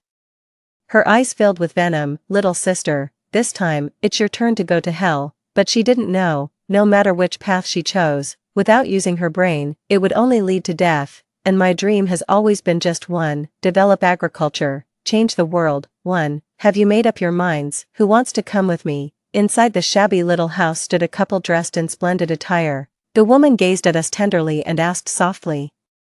They were the prestigious Fu family from Ningqing, here to choose one child between my sister and me for adoption. Su Yinglong froze momentarily, her eyes flashing with wild joy before she shoved me aside and threw herself into Grandma's arms, pouting, "I want to stay with Grandma." The woman turned her gaze to me, her eyes crinkling warmly as she said gently, "Then it's you who'll be coming with us, is that right?" Su Yinglong chimed in from the side, "Yes, yes. Let the little sister go home with you." Grandma was rarely treated with such affection by Su Yinglong. Somewhat taken aback, she awkwardly reached out to pat the girl's head. Before this, Su Yinglong had despised Grandma for being poor, always ordering her around and calling her an old hag. Even when she craved snacks in the middle of a stormy night, she would wake up her elderly grandmother and order her to go buy things. Grandma found it somewhat strange. She knew that Su Yinglong despised the poor and admired the rich, always dissatisfied with their family's poverty. Why was it that when the wealthy man came to their home to adopt a child, contrary to expectations, Su Yinglong chose not to follow the wealthy family's departure, but to stay at home? Grandmother couldn't understand why Su Yinglong made the unprecedented choice to remain in this impoverished household. But I knew the reason all too well, because both Su Yinglong and I had been reborn. I knelt on the ground and kowtowed deeply to Grandma 3 times. "Grandma, thank you for taking care of me all these years. If I ever get the chance, I will repay you." After kowtowing, I stood up. I walked calmly toward the Fu couple. "I'll go with you, too." In her past life, her sister took the lead, rushing into the arms of the Fu couple and decisively choosing to leave with them. She thought that by entering the wealthy Fu family, she would henceforth enjoy a happy, princess-like life. Little did she know, the Fu family had ulterior motives for adopting a daughter. The Fu family had a son named Fu Jing, who was dignified and handsome in appearance. What a pity, he's a manic-depressive lunatic. When her sister Su Yinglong entered the Fu family, what awaited her wasn't the meticulous care of wealthy parents or her brother's domineering pampering, but rather the abuse of a madman. Seeing Fu Jing's condition had stabilized somewhat, the Fu parents decided to send him to school. Worried he might struggle alone, they resolved to adopt a child. On her first day entering the Fu household, Su Yinglong was filled with joy, eager to build a good relationship with Fu Jing. However, Fu Jing detested the sudden appearance of a stranger in his home. Far from welcoming her with a smile, he directly slapped Su Yinglong across the face. The Fu parents were unfazed by this behavior and paid no attention to the swelling on Su Yinglong's face. They merely issued a cold command for her to keep an eye on her older brother. At school, her classmates similarly looked down on Su Yinglong for being an adopted daughter. The crown prince of the school, Zhou Chongji, even took the lead in bullying Su Yinglong, making her school life utterly miserable. After returning home, whenever Fu Jing's parents discovered he had an episode at school resulting in self-injury, they would whip Su Yinglong with a cane and make her kneel all night as punishment. Su Yinglong had a hard life. In contrast to her, my life was very peaceful. After Su Yinglong left, Grandma devoted all her unconditional love to me. I studied diligently at school every day, and after school, I helped my grandmother sell baked sweet potatoes. Although life is tough, I feel truly happy. Later, an academician from the Academy of Agricultural Sciences came to inspect our school and immediately took a liking to me. Living up to expectations, I successfully entered agricultural school, joined the Academy of Agricultural Sciences, conducted experiments under the academician's guidance, and developed high-end wheat varieties. This even led to my nomination as the youngest candidate for the top Science and Technology Award. A bright future with boundless prospects, driven to madness by torment.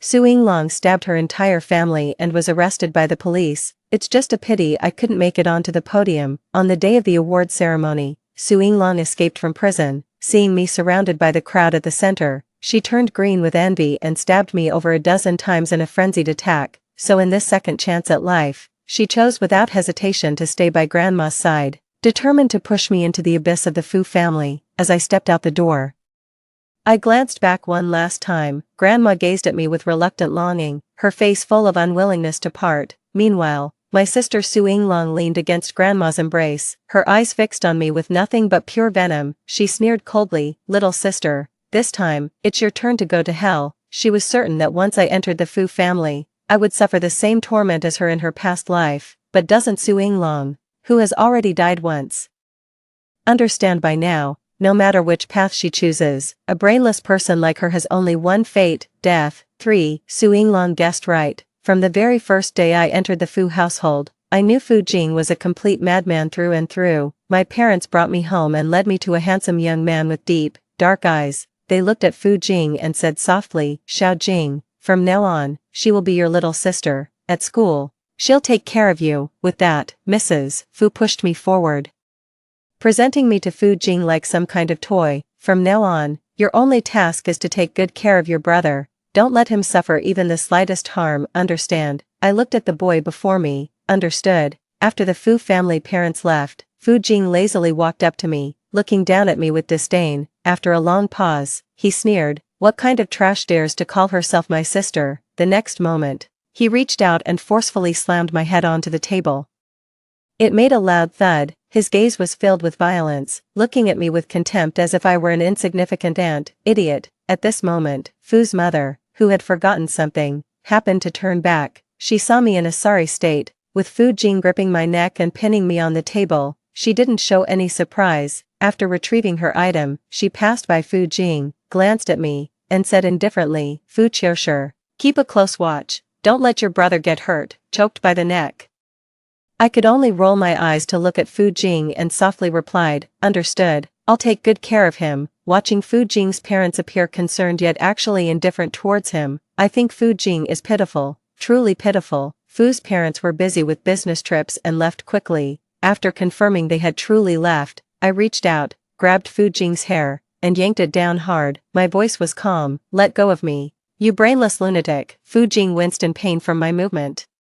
He involuntarily loosened his grip, glaring at me angrily. "How dare you insult me? I'll tell Mom and Dad and have you kicked out." I sidestepped Fu Jing, curving my eyes slightly as I smiled gently. "Mom saw everything just now. You were pinching me, and I didn't even dare to resist, so how could I possibly dare to insult you, brother?" As we went upstairs, I warned Fu Jing, "You'd better behave yourself and not cause any trouble before our parents get back." After saying that, I ignored Fu Jing's incredulous expression and walked away directly. Let Fu Jing rage outside, slamming the door so hard it shook the heavens. I remained completely unmoved. 4. Su Yinglong wasn't content with just pushing me into the abyss. She started a live stream, putting on a fragile act, tearfully holding up her phone to film. With her pure appearance and disheveled black hair, Su Yinglong looked even more innocent. Pitifully, she said, "My sister and I were raised by our grandmother since childhood, and I have deep feelings for her. Choosing between a life of luxury in a wealthy family and the long-term companionship of family bonds,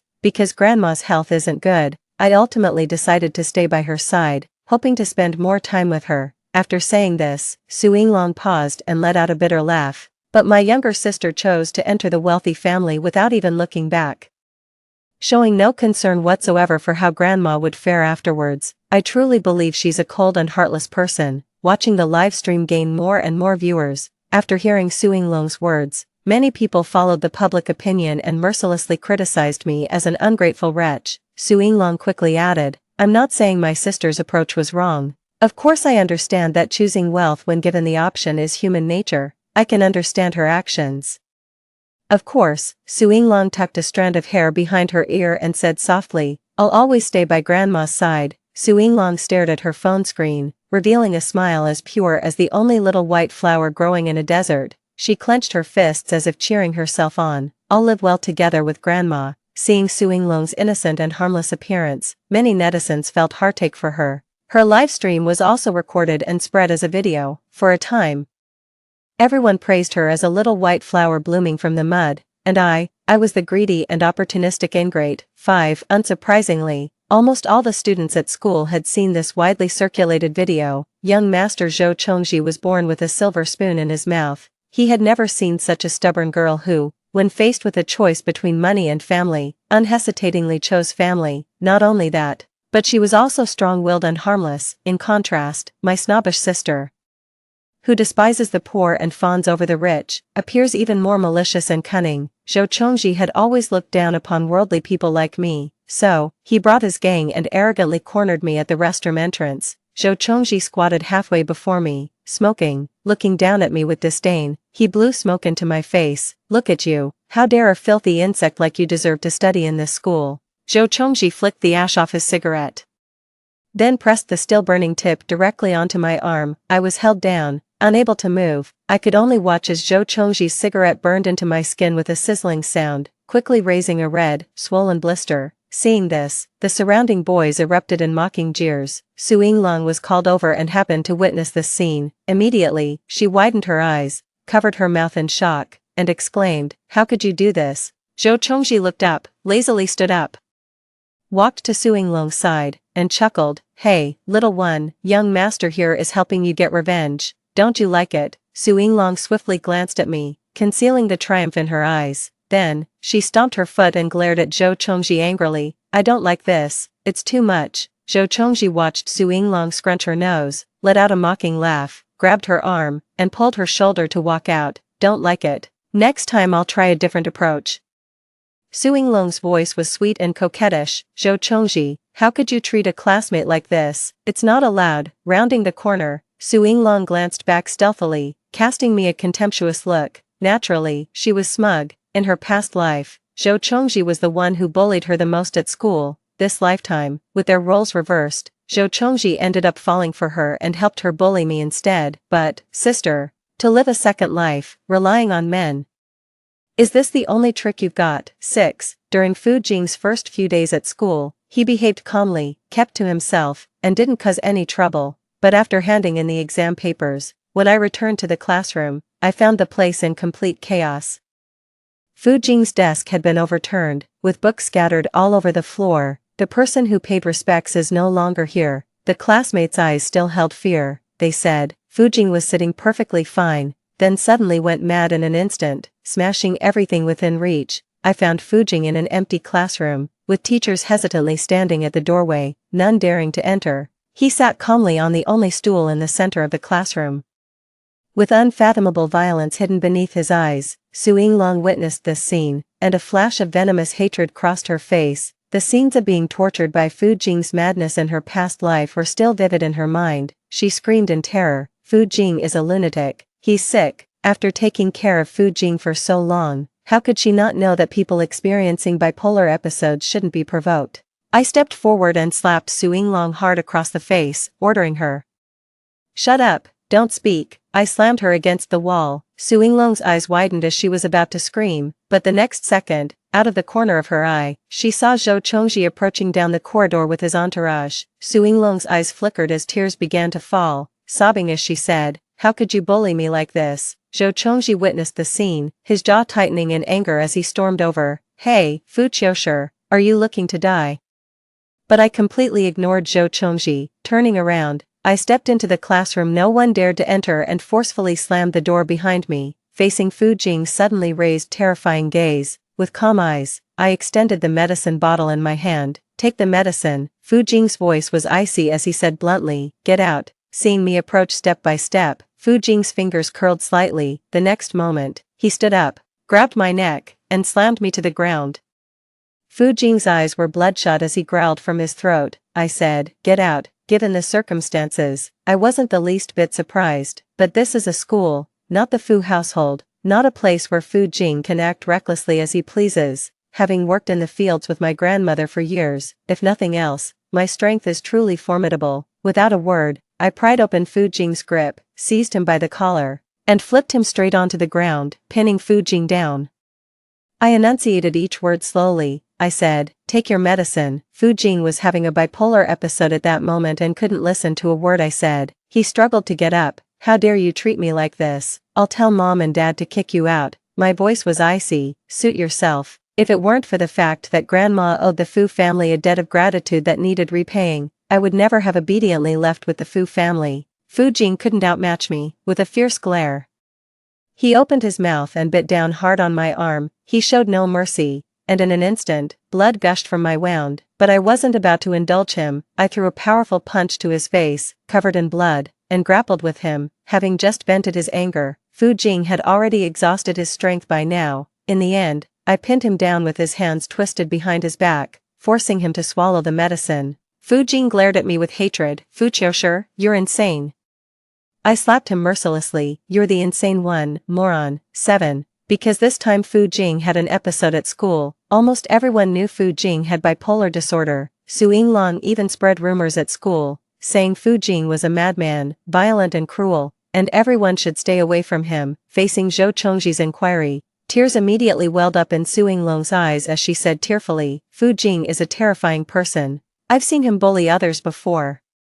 I just wanted to keep my classmates away from him for their own safety. Upon hearing this, the subtle discomfort in Zhou Chongji's heart instantly dissipated, and he found Su Yinglong even more kind-hearted. He pulled Su Yinglong into an embrace and declared boldly with a wave of his hand, don't be afraid, stay with me, I won't let anyone bully you. Hearing this, Su Yinglong showed a shy expression. She blushed, lightly hitting Zhou Chongji's arm, and coquettishly said, what are you talking about? It was precisely because of these words Su Yinglong had been spreading. Fu Jing was already unsociable, and now, no one dared to get close to him. Only I, as usual at school, kept an eye on Fu Jing, making sure he took his medicine on time. Fu Jing was very impatient with me, scolding me more than once to get lost. I watched Fu Jing swallow his medicine, took the bottle, and turned away. Didn't want to be near you anyway.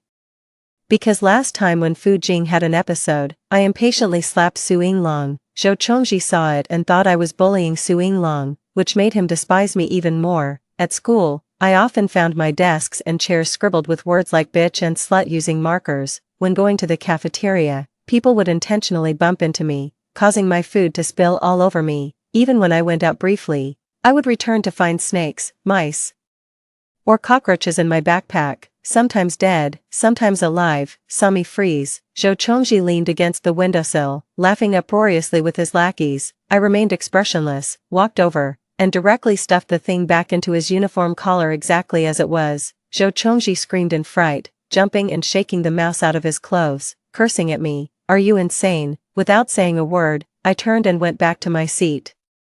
Zhou Chongji's gaze was sinister as he glared at me. I'm going to kill you. 8. Zhou Chongji and his group had numbers on their side. I always avoided them. If I could dodge them, I'd have a peaceful day. Can't escape. If they catch me, I'll have to endure some humiliation. But I never begged Zhou Chongji for mercy, even when he ground his foot on my hand, looking down at me arrogantly. Tisk, Fu Qiushi, I see your mouth is quite stubborn. I was in so much pain that cold sweat poured down, but I refused to make a sound. Finally, Zhou Chongji found it boring and turned to leave with his entourage. Slowly getting up from the ground, I leaned against the wall, staring at Zhou Chongji's retreating figure, and hoarsely said, Zhou Chongji, you'd better kill me if you get the chance, otherwise, I'll drag you down to hell with me. Hearing this, Zhou Chongji turned back with disdain. Dumbass, think you're tough just for spouting some tough talk. Immediately after, there was a burst of uproarious laughter from a group of boys. Fu Jing often witnessed Zhou Chongji bullying me, but he would just give me an indifferent glance before turning away with complete apathy. Seeing this, Su Yinglong patted my face with a mocking smile and sneered, Fu Qiushi, you're so eager to be Fu Jing's lapdog,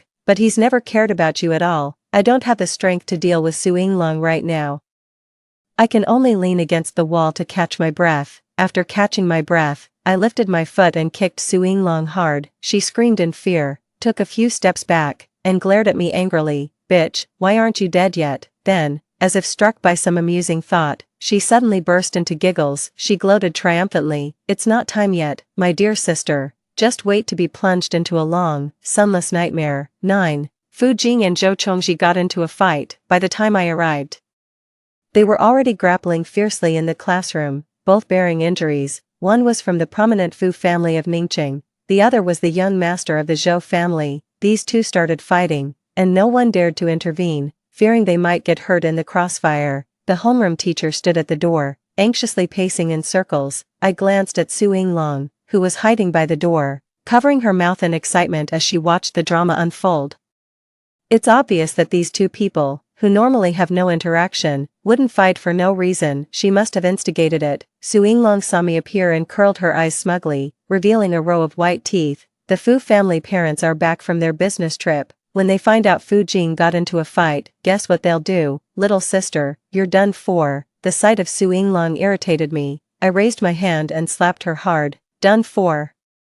Without Zhou Chongji here to protect you, don't you realize you're about to get beaten? After finishing, I completely ignored Su Yinglong's screams behind me. I stepped into the classroom without hesitation. Fu Jing's bipolar disorder flared up again at this moment, his eyes bloodshot as he tightly gripped Zhou Chongji's neck. Zhou Chongji wasn't one to back down either, pinning Fu Jing to the ground and punching him repeatedly in the face. I stood aside, grabbed a long stick, and mercilessly smashed it onto Zhou Chongji's head. With a loud clang sound, struck by this unexpected blow, Zhou Chongji's eyes rolled back as he lost consciousness. I flung the stick away, feeling immensely satisfied. The teacher outside screamed in terror at the sight. Fu Qiushi, this child is way too bold. Quick, quick, get Zhou Chongji to the infirmary. Seeing Zhou Chongji pass out, Fu Jing still stubbornly refused to let go. His hands clenched around Zhou Chongji's neck.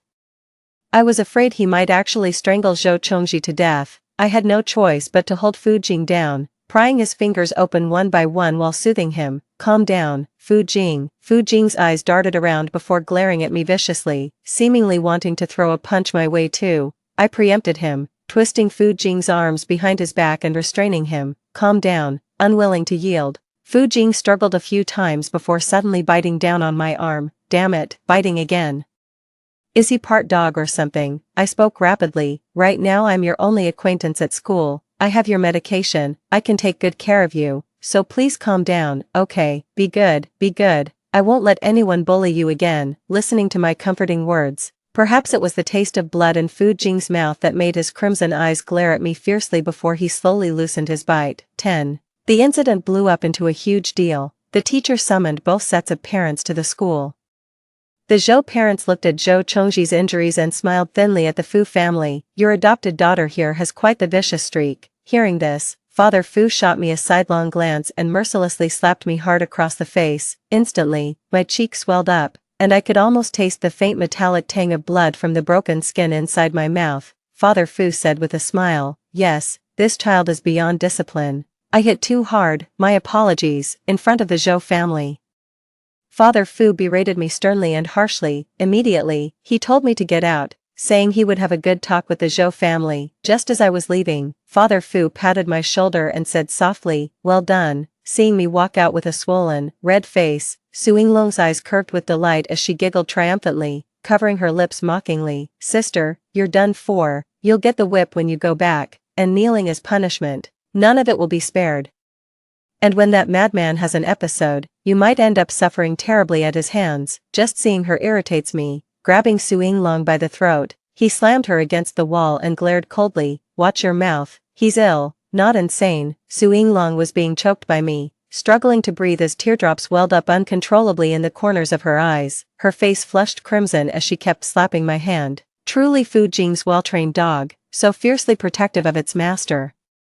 At that moment, Zhou Chongji walked out of the office with a darkened expression. Seeing me choking Su Yinglong, he stepped forward and forcefully pulled us apart, his gaze impatient. Bullying your sister again, how vicious. The deep-seated grudge from that time I hit you with a stick. At this moment, Zhou Chongji's gaze upon me was icy cold. He stared at me coldly. You've really crossed the line this time. Fu Qiushi, with curved eyes. I looked at the two people before me and said cheerfully, want to kill me? What a pity. Too late. Fu Jing walked out calmly from behind the door. Lifting his eyelids slightly, he grabbed me by the collar and pulled me outside. Fu Qiushi, let's go. Witnessing this scene, Su Yinglong widened her eyes in shock, her expression almost completely disbelieving. Impossible. When did you become so close with him? I ignored it. I shook off Fu Jing's hand and frowned at him. Are you sick? Fu Jing paused mid-step, his expression awkward as he looked at me. He moved his lips but said nothing. Lift your leg and walk straight forward. I warily sized up Fu Jing, sensing something was off about him. Unusual events always signal hidden trouble. After a long pause, Fu Jing finally took a deep breath. I heard it. When that white lotus called me crazy, you scolded her. Why are you helping me? Fu Jing seemed somewhat confused. I haven't been kind to you. I let out an "oh" and said, I just don't like her and wanted an excuse to teach her a lesson. Besides, I frowned, staring at Fu Jing with genuine confusion. I've always called you crazy. 11. Fu Jing seemed to have unilaterally started a cold war with me. This is my deduction. Because when I previously supervised Fu Jing taking his medicine, he still mocked me. Idiot. Sometimes he acts against me, deliberately knocking over the medicine, but now, Fu Jing doesn't even glance at me, coldly taking the medicine and swallowing it in one gulp. Though I don't know what madness has taken hold of him again, but I find this version of Fu Jing quite easy to handle. After he took his medicine, I simply returned to my seat to continue working on the problems. Thanks to Su Yinglong's choices in this lifetime, although Fu Jing is a madman, the Fu family never shortchanges me financially. In my previous life, I attended school during the day and helped my grandmother sell baked sweet potatoes at night. Without money, I couldn't bear to buy supplementary teaching materials. The workbooks were bought at low prices from senior students, filled with scribbles and notes, repeatedly practiced several times before being reluctantly set aside. Now, there's a housekeeper taking care of things at home, and a chauffeur handles the school commute. Every month, Mother Fu transfers a large sum of money into my account. I don't need to worry about running out of money at all. In contrast, Su Yinglong's life was much more financially strained. Grandma was getting old, braving the bitter cold wind every day to sell roasted sweet potatoes, yet barely earning any money. She relied on poverty subsidies to get by each month.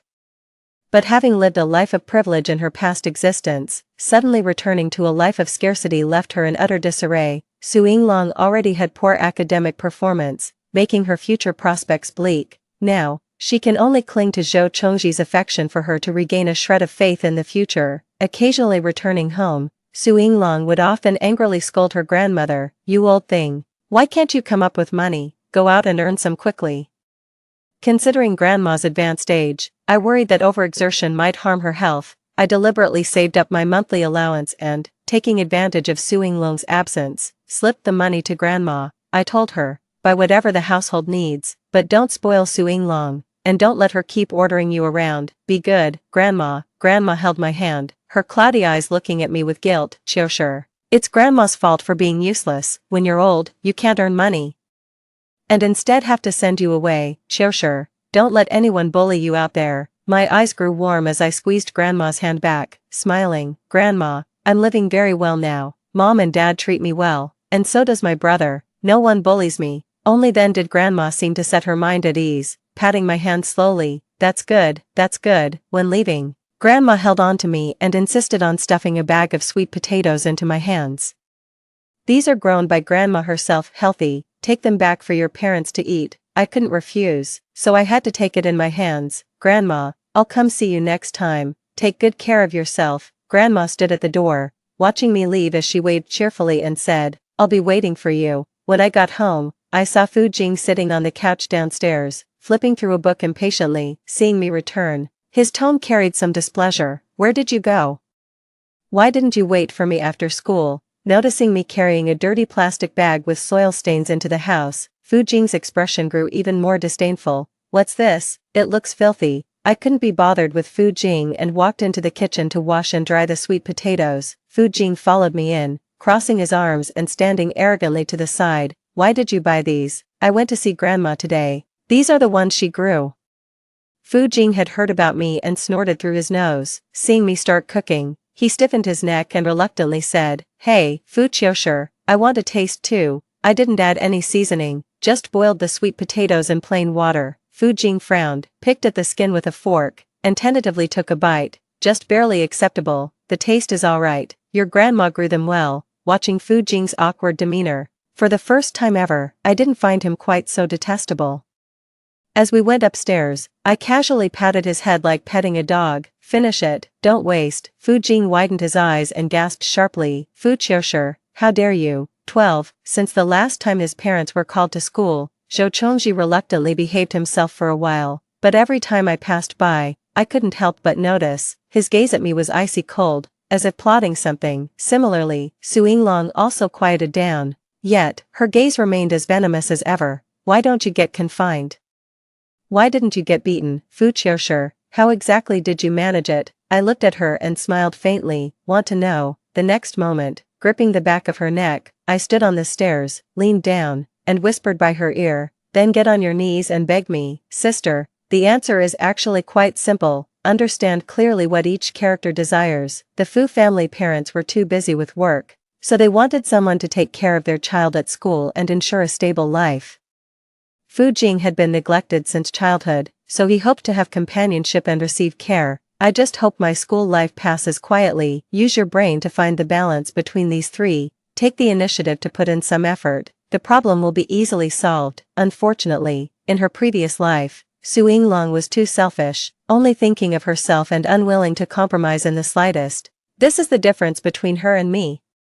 Su Yinglong's body trembled with anger as she glared at me hatefully. A moment later, she took a deep breath, forcefully suppressing the anger in her heart. She sneered, "Just wait and see, Fu Qiushi, without grandma by your side, do you really think Academician Fan would choose you as his disciple in this lifetime? Keep dreaming. In this lifetime, I will definitely live better than you." 13. The weather turned bitterly cold right after Christmas. It was rare for Ningqing to have snowfall. After Su Yinglong's harsh words to me last time, she's now doubling her efforts to please Zhou Chongji. After all, winning Zhou Chongji's favor and becoming the fiancé of the Zhou family's crown prince would bring immense prestige. This was an honor she wouldn't have dared to dream of in her past life. As the new year approached, the school was decorated with lanterns and red banners, giving the campus a fresh new look. I knew this was the school administration's effort to prepare the environment for the arrival of the academician from the agricultural academy who would be giving a speech. As for me, I continued my routine life, shuttling between school and home. Occasionally when Su Yinglong wasn't home, I'd go visit grandma. This peaceful life suits me just fine, but ever since Fu Jing didn't find me waiting after school last time, he's been keeping a very close eye on me. When I went to visit grandma, this young master would sit in the car, condescendingly waiting for me to come out, under the pretext of being afraid I'd cause trouble. Me, who's the real troublemaker here. Sometimes when Fu Jing grew impatient waiting, he'd follow me inside with a look of disdain. A pampered young master like Fu Jing did seem out of place in this cramped rental unit in the urban village. Granny nervously wiped her hands, unsure how to properly host. Fu Jing meticulously cleaned off a small stool before sitting down, unusually calm for once, pretentiously holding a disposable cup with 2 fingers. He sneered, "Sitting here any longer will give me rheumatism." I glared at Fu Jing. "Young master, sit if you want, or get lost if you don't." Fu Jing shot me a vicious glare, but his butt seemed glued to the stool, refusing to budge. It wasn't until I finished helping grandma with her chores that Fu Jing reluctantly stood up. Grandma looked at Fu Jing kindly and said cheerfully, "Xiao Jing, come visit again with Qiushi next time." Fu Jing cleared his throat and reluctantly forced a smile at his grandmother. "See you next time." As I stepped outside, I unexpectedly encountered someone I hadn't anticipated. 14. Zhou Chongji stood at the alley entrance with a dark expression, flanked by a group of underlings carrying clubs.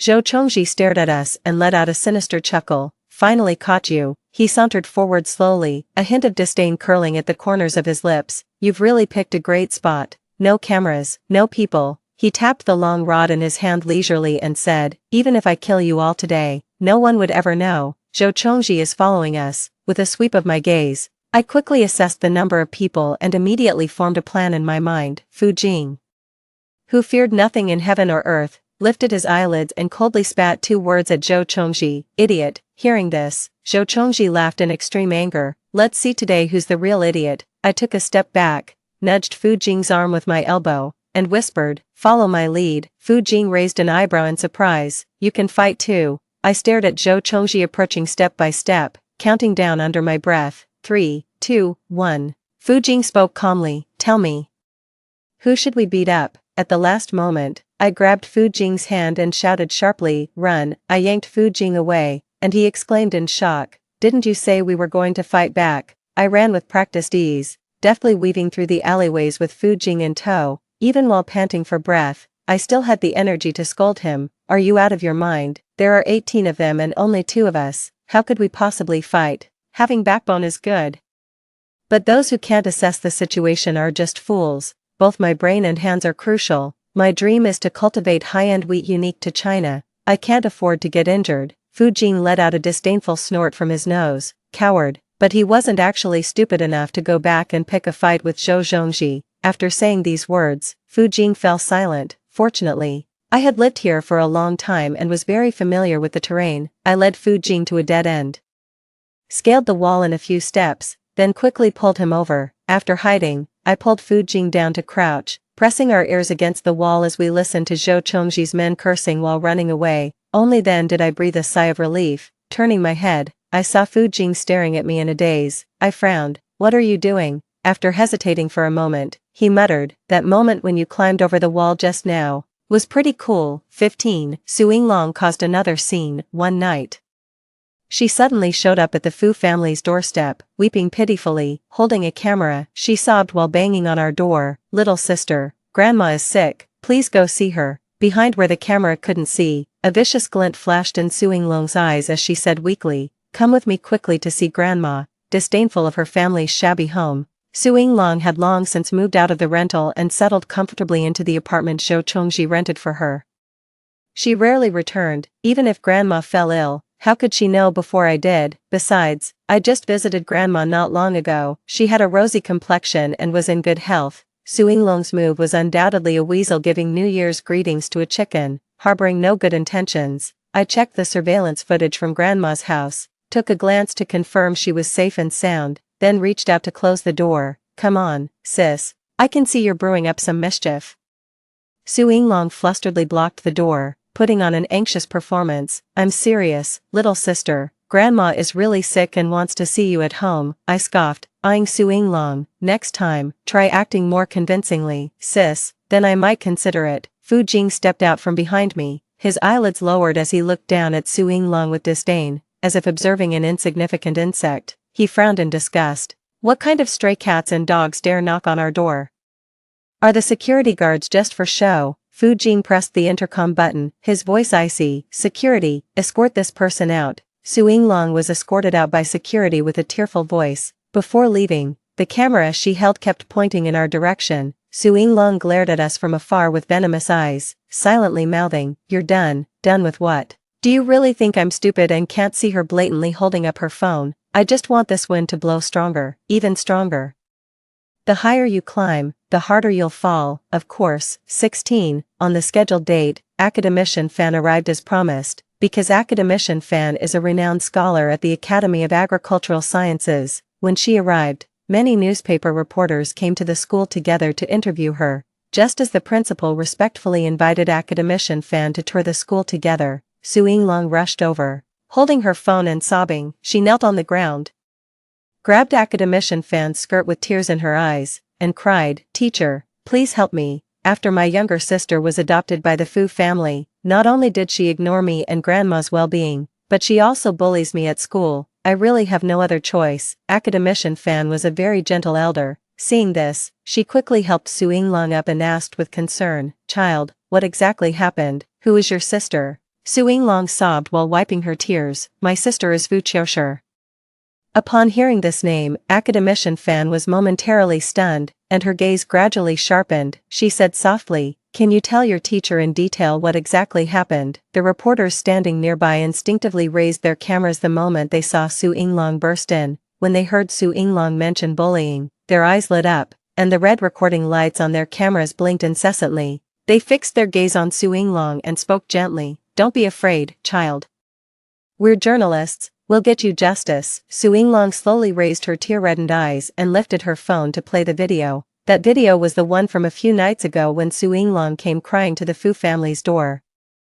As the video reached its conclusion, the journalist said indignantly, "This is too much. How could they be so ungrateful? What's this about bullying?" Concerning the development of young people, we take campus violence cases very seriously and must resolutely eliminate school bullying. We will absolutely not tolerate it. Dean Fan let out a soft sigh and turned to the principal. "Please call the other child over. I'd like to hear her side of the story. Something like this happened so suddenly." The principal was sweating profusely and quickly had someone summon me to the office. As soon as he entered the office, he sternly reprimanded me, saying, "Fu Qiushi, even though you were adopted by the Fu family, Su Yinglong is still your relative after all. How could you bully your sister just because you're now a child of a wealthy family?" Standing opposite the principal, I looked up and smiled faintly, responding neither humbly nor arrogantly, "Principal, are you saying that no one, regardless of who they are, should bully classmates at school?" The principal raised his voice and declared, "Of course, this is a school. No matter what a student's family background is, once they enter the school, they are all students. The school will never tolerate any acts of bullying. Hearing this, I smiled contentedly, my eyes curving slightly. Principal, I report that Zhou Chongji is bullying me at school. As soon as these words were spoken, the whole room erupted in uproar. Everyone knows that Zhou Chongji is the young master of the Zhou family in Ningqing, a person of noble status. He's not someone to be trifled with. In an instant, the reporters' cameras all swiveled to focus on me in unison. Cold sweat poured down the principal's forehead as he slammed the table hard. Nonsense, you haven't even explained your own bullying behavior clearly. How dare you falsely accuse Zhou without evidence? 17. I slowly averted my gaze and sighed. First of all, the claim that I bullied Su Yinglong is completely fabricated, a baseless accusation from start to finish. A flicker of unmistakable panic crossed Su Yinglong's face. You're lying, she demanded. The principal retrieved the surveillance footage, pulling up all the recordings of me slapping her in the hallway. The surveillance footage clearly shows the truth. I slapped Su Yinglong. The principal slammed the desk and shouted sharply, Fu Qiushi, what explanation do you have for this? My gaze shifted as I shook my head. I admit that slapping Su Yinglong is a fact. It was an act of violence in a moment of desperation, and I willingly accept punishment. A smug expression appeared on Su Yinglong's face. Then I changed my tone. However, every time I got angry and hit Su Yinglong, there was a reason. My brother Fu Jing has bipolar disorder, which makes him emotionally unstable. Yet Su Yinglong openly spread rumors at school that Fu Jing was a lunatic. Her actions undoubtedly worsened his condition. What's more, Su Yinglong always called Fu Jing a lunatic right in front of me. I raised my eyes and looked at the crowd. Fu Jing is a good brother, and I can't tolerate him being slandered like this by Su Yinglong. Almost everyone in the school knew that Fu Jing had bipolar disorder. Hearing this, the principal showed a thoughtful expression. A reporter whispered, indeed. Physical conflicts arising from verbal disputes are understandable and cannot serve as direct evidence of school bullying. After hearing the whole story, academician Fan tapped the desk and looked at me. So, your sister claims you've been neglecting our elderly grandmother. What's that about? I nodded and looked directly at academician Fan. I said softly, perhaps having my grandmother. The principal slammed the desk and shouted sharply, Fu Qiushi, what explanation do you have for this? My gaze shifted as I shook my head. I admit that slapping Su Yinglong is a fact. It was an act of violence in a moment of desperation, and I willingly accept punishment. A smug expression appeared on Su Yinglong's face. Then I changed my tone. However, every time I got angry and hit Su Yinglong, there was a reason. My brother Fu Jing has bipolar disorder, which makes him emotionally unstable. Yet Su Yinglong openly spread rumors at school that Fu Jing was a lunatic. Her actions undoubtedly worsened his condition. What's more, Su Yinglong always called Fu Jing a lunatic right in front of me. I raised my eyes and looked at the crowd. Fu Jing is a good brother, and I can't tolerate him being slandered like this by Su Yinglong. Almost everyone in the school knew that Fu Jing had bipolar disorder. Hearing this, the principal showed a thoughtful expression. A reporter whispered, indeed. Physical conflicts arising from verbal disputes are understandable and cannot serve as direct evidence of school bullying. After hearing the whole story, academician Fan tapped the desk and looked at me. So, your sister claims you've been neglecting our elderly grandmother. What's that about? I nodded and looked directly at academician Fan. I said softly, perhaps having my grandmother explain in person would be more convincing. 18. Fu Jing led Grandma into the office. On the way, Grandma had already heard the whole story. She looked at Su Yinglong with deep disappointment, as if unable to comprehend why the child would behave this way. With a choked voice, Grandma said, Qiushi is a good child. She's been helping me with farm work since she was little, never complaining about hardship or fatigue. Her withered, aged hands fumbled repeatedly in her clothes pocket before tremblingly pulling out a tightly wrapped cloth bundle. Unwrapping it revealed a bank card inside. Grandma slowly rubbed the bank card with her hands, tears streaming from her eyes. After Qiushi was adopted by the Fu family, she visited me every month and saved all her pocket money for this old woman to use. She worries about my poor health. Despite being busy with her own studies, she frequently comes back to visit me and helps with chores. Sis, Grandma's clouded eyes welled up with tears as she spoke guiltily. Is it because I'm not well educated that I failed to raise you properly? How could you lie and slander your younger sister like this? Hearing Grandma's words, Su Yinglong's face turned pale. She kept shaking her head. What are you talking about, Grandma? How come I never knew about Fu Qiushi visiting you? Su Yinglong forced a smile. don't lie to everyone just to protect Fu Qiushi. Grandma staggered a couple of steps, trembling as if about to kneel before everyone. This old woman dares to guarantee Qiushi is truly a good child. She's never done anything wicked or harmful. Don't be harsh with the girl. Seeing my grandmother's actions, I immediately stepped forward and supported her. Grandma broke free from my hand, knelt down, and kowtowed to the crowd. With tears, she said, "Yinglong is my fault for not teaching her well. Don't blame her." The reporters' eyes darted around. Having seen many scenes, they understood the situation clearly. The truth and falsehood could be distinguished at a glance. I helped Grandma to her feet and looked at Su Yinglong with a cold smile. Of course you wouldn't know that I often visit Grandma, because you despised our poor family and moved out long ago. Search your conscience. How many times did you visit Grandma in the 6 months after you left? Worried about Grandma's poor health and afraid she might fall or get sick with no one to care for her, I installed surveillance cameras at home. Watching as Su Yinglong's face grew paler by the second, I said coldly, "You would have definitely noticed these things if you were at home, but, you know what?" I pulled up the camera footage and displayed the surveillance records previously saved on my phone. In the video, Su Yinglong rarely came home, and whenever she did, she would rummage through drawers looking for Grandma's savings passbook, arrogantly demanding money from her. Fortunately, I had reminded Grandma in advance, so she hid the bank card I gave her very well.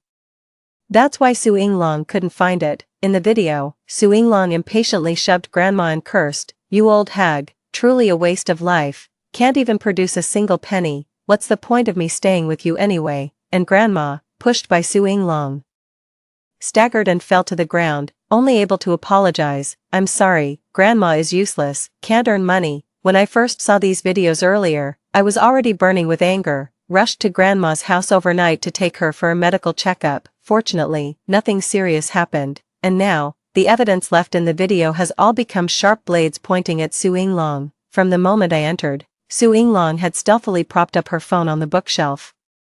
Her phone was live streaming, recording everything from the very beginning. Her original intention was to provoke conflict and have netizens criticize me. Little did she expect the situation to reverse so quickly, silently intercepted by me. She had no chance to shut down the live stream. Netizens' reactions shifted from initial sympathy for Su Yinglong and insults toward me, to speechlessness as the tide turned, and finally to outright condemnation of Su Yinglong upon seeing those videos. "How disgusting, what a vile white lotus, stop pretending to be innocent," and I actually thought she stayed with her grandma out of love. Turns out she just wanted to suck the old woman dry, feed off her bones. So cheap, so damn cheap. Ah, I was just defending her earlier, I regret it so much. 19. Academician fan helped Grandma sit down, saying softly, "Sister Shoa, rest a bit and have some water." Grandma used to be a support worker in Academician fan's research lab, helping the department with soil tilling and planting. In her previous life, Academician fan remembered the elderly grandma and made a special visit after her speech, which led to the unexpected discovery of my natural talent in agriculture. Therefore, after working hard to get into agricultural school, I became Academician fan's student. In this lifetime, Su Yinglong wants to prevent me from meeting Academician fan, trying to stop me from following the same path as my previous life.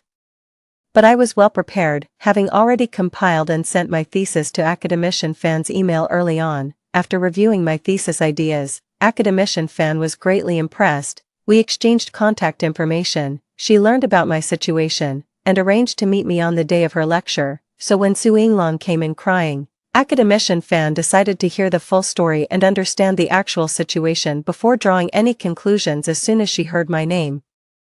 And the outcome didn't disappoint her expectations. Then looking at me, Academician fan smiled gently, "Qiushi, you truly are a good child, I wasn't wrong about you." After a pause, she turned to the principal and said sternly, "The misunderstandings surrounding student Fu Qiushi have all been clarified. Now, it's time to call Zhou Chongji over and discuss his school bullying issues." Seeing this situation, the principal's forehead was beaded with increasingly more cold sweat the more he wiped. I smiled and said, "Of course, words alone are no proof. We can certainly review the surveillance footage first." When this matter was mentioned, Su Yinglong nearly lost her balance. I calmly opened the surveillance footage and played out every detail of Zhou Chongji leading a group to corner me, exactly as captured by the cameras. Of course, I wouldn't be as foolishly blatant and heavy-handed as Su Yinglong. I understand the wisdom of biding one's time and concealing one's strength. If I act, I'll strike like an eagle, lethal in a single blow. Today, I'm going to solve everything all at once. Zhou Zhongji bullied me, that's a fact, and today, accompanying academician fan are all elite reporters from Ningqing Daily. When it comes to sensitive topics like wealthy family bullying, they're like wolves catching the scent of blood, their eyes suddenly glowing red.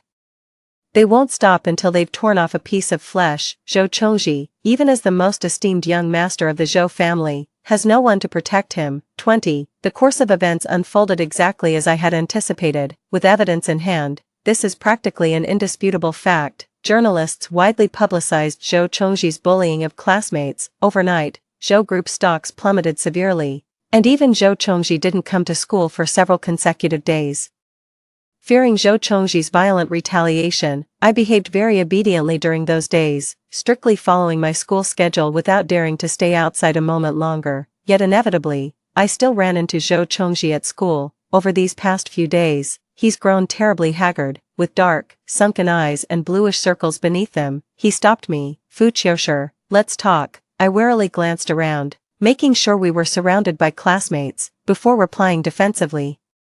I have nothing to say to you. Zhou Chongji ignored me, lowering his head to light a cigarette, holding the cigarette in his mouth, nicotine swirling in his lungs. He flicked the ash before speaking slowly. That alley where I had someone block you, was that where your grandmother lived? I frowned, unsure why Zhou Chongji would ask such a question. I replied defensively, don't even think about causing trouble for my grandmother.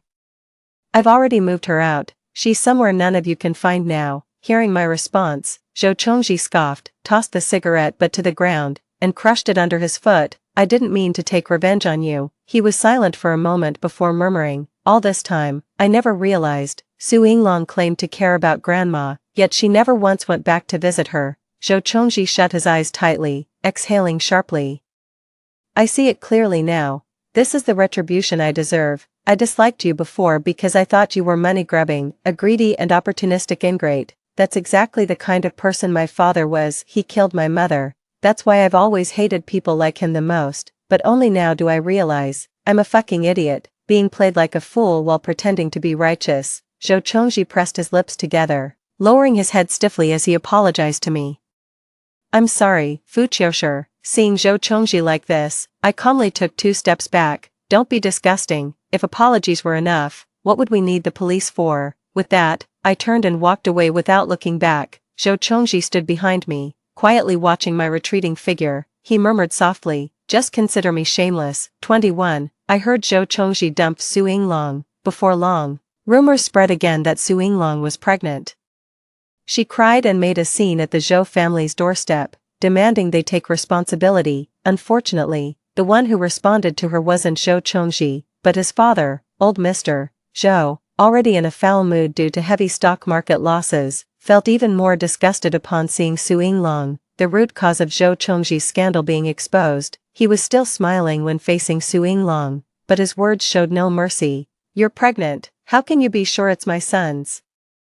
A woman like you, Mr. Zhou leisurely sized up Su Yinglong. She was beautiful, a petite face the size of a palm, round eyes, and had been a beauty since childhood. Thus, whether in her past life or this one, she deluded herself into thinking she could captivate men with her looks. The only pity was, in her previous life, she opposed Fu Jing and suffered terribly for it, but in this life, Zhou Chongji saw through Su Yinglong's true nature and grew utterly disgusted with her. After sizing her up, Father Zhou smirked disdainfully, just a wave of my hand, and I could have plenty more. What makes you think you're anything special? Father Zhou waved his hand in utter disgust. Take her away, abort the fetus, and then send her wherever she's supposed to go. Su Yinglong was forced to undergo an abortion. Within just a few days, she became severely emaciated, her cheeks hollowed out. When Grandma heard about this, she felt nothing but heartache.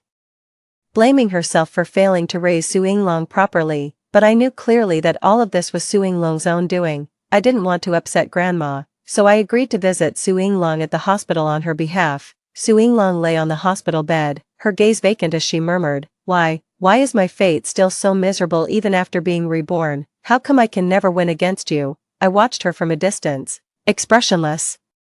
Your biggest mistake was placing your hopes on someone else. In your past life, You wanted to rely on the Fu family to become a young lady. Unfortunately, they had ulterior motives for adopting a daughter, so you couldn't accept it and directly opposed the Fu family without considering Fu Jing's illness, creating a vicious cycle that made Fu Jing dislike you even more. In this life, you want to rely on Zhou Chongji's affection to become a wealthy wife. Unfortunately, the version of you that Zhou Chongji likes is all an act. You can pretend for a while, but not for a lifetime. You could have chosen a path more suited to yourself. Sister, the biggest difference between you and me is that I never rely on others. I place all my hopes on myself. Hearing my words, Su Yinglong froze for a moment, her face deathly pale as she shook her head, stubbornly insisting, I'm not like you, not at all. Su Yinglong screamed hoarsely, ordering people to throw me out. Later, I heard that after Su Yinglong recovered her health, she frequently visited bars and dance halls, places of decadent revelry. Relying on her looks, she indeed managed to hook up with quite a few wealthy men, but those men were just toying with her, and once they got bored, they quickly discarded her. Not a single one was willing to marry her. They sneered, you're just a whore who's been played by thousands. If it weren't for your decent face, I wouldn't even consider taking you in. In just a few months, Su Yinglong was forced to undergo multiple abortions. The last time, she encountered Zhou Chongji at a bar. Watching Zhou Chongji being surrounded by the crowd at the center, Su Yinglong's eyes turned red with rage as she grabbed a knife and walked towards Zhou Chongji. Zhou Chongji was stabbed dozens of times and immediately rushed to the emergency room, with his life hanging in the balance. Meanwhile, Su Yinglong was arrested and imprisoned for the crime of intentional assault. 22. I came across this news story through a webpage notification while checking my exam results. After the college entrance exams, Fu Jing scored well with 531 points, enough to get him into a good university in Ningqing. As for me, with 739 points, I was the top science student in the city. My goal was clear, to attend the agricultural school where academician Fan once studied.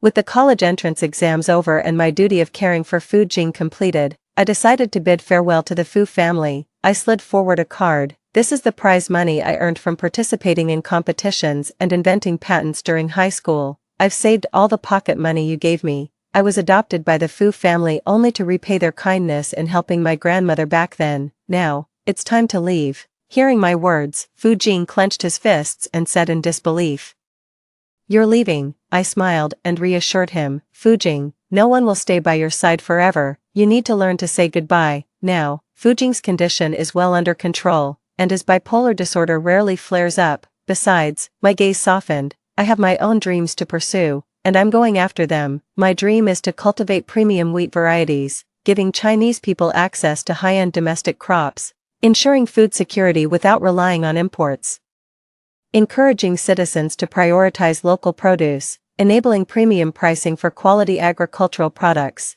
and helping farmers earn better incomes. I've had a dream since childhood. The crops my grandmother worked so hard to grow would no longer be sold at unfairly low prices. In my past life, I had already cultivated the wheat variety of my dreams, but now, all this remains just a vision. Today's China lacks high-end agricultural products in the international market.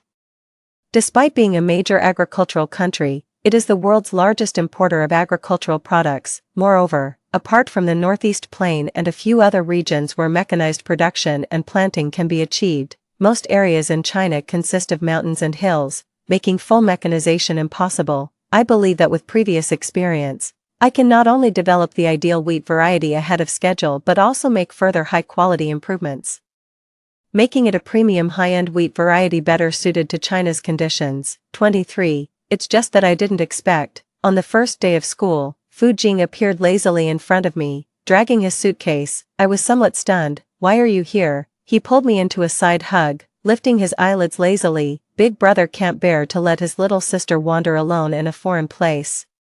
Grandma couldn't understand why Su Yinglong made the unprecedented choice to stay in this impoverished household. Hua, Fu Jing pushed me outward. Go help me fill out the forms quickly. There are so many people there. Crowds give me a headache. Taking advantage of my occupied hands, Fu Jing slipped a bank card into my bag. He smirked playfully. The Fu family has money. It's not like we can't afford to support you. Why are you being so dramatic? We finally have a top student little sister. The whole family can't spoil you enough. How could we bear to see you living like an ascetic every day? Don't worry, Fu Jing ruffled my hair. I've arranged for Grandma to be brought home, she'll be well taken care of, genius, never mind the trivialities, just focus on changing the world with that brilliant mind of yours. As for everything else, with your big brother here, what is there to fear? Once a brother, always a brother. I'll always have your back, bro. You can count on me. 24. At the age of 25, working with academician Fan, our team successfully cultivated high-end premium wheat, high yield, excellent taste, easy to cultivate. Within just a few years, Huagua's premium wheat became a global bestseller, through the substantial patent fees collected from seeds and the profits from agricultural exports. Hua country's agricultural sector has been developing increasingly well, as agriculture became profitable. More and more people began to engage in agricultural production. In the year I turned 29, at the venue of the Supreme Science and Technology Awards ceremony, our entire team was nominated, recognized for our tremendous contributions to agriculture and wheat cultivation. Grandma sat in the audience, quietly wiping away tears. She clapped excitedly and said with a smile,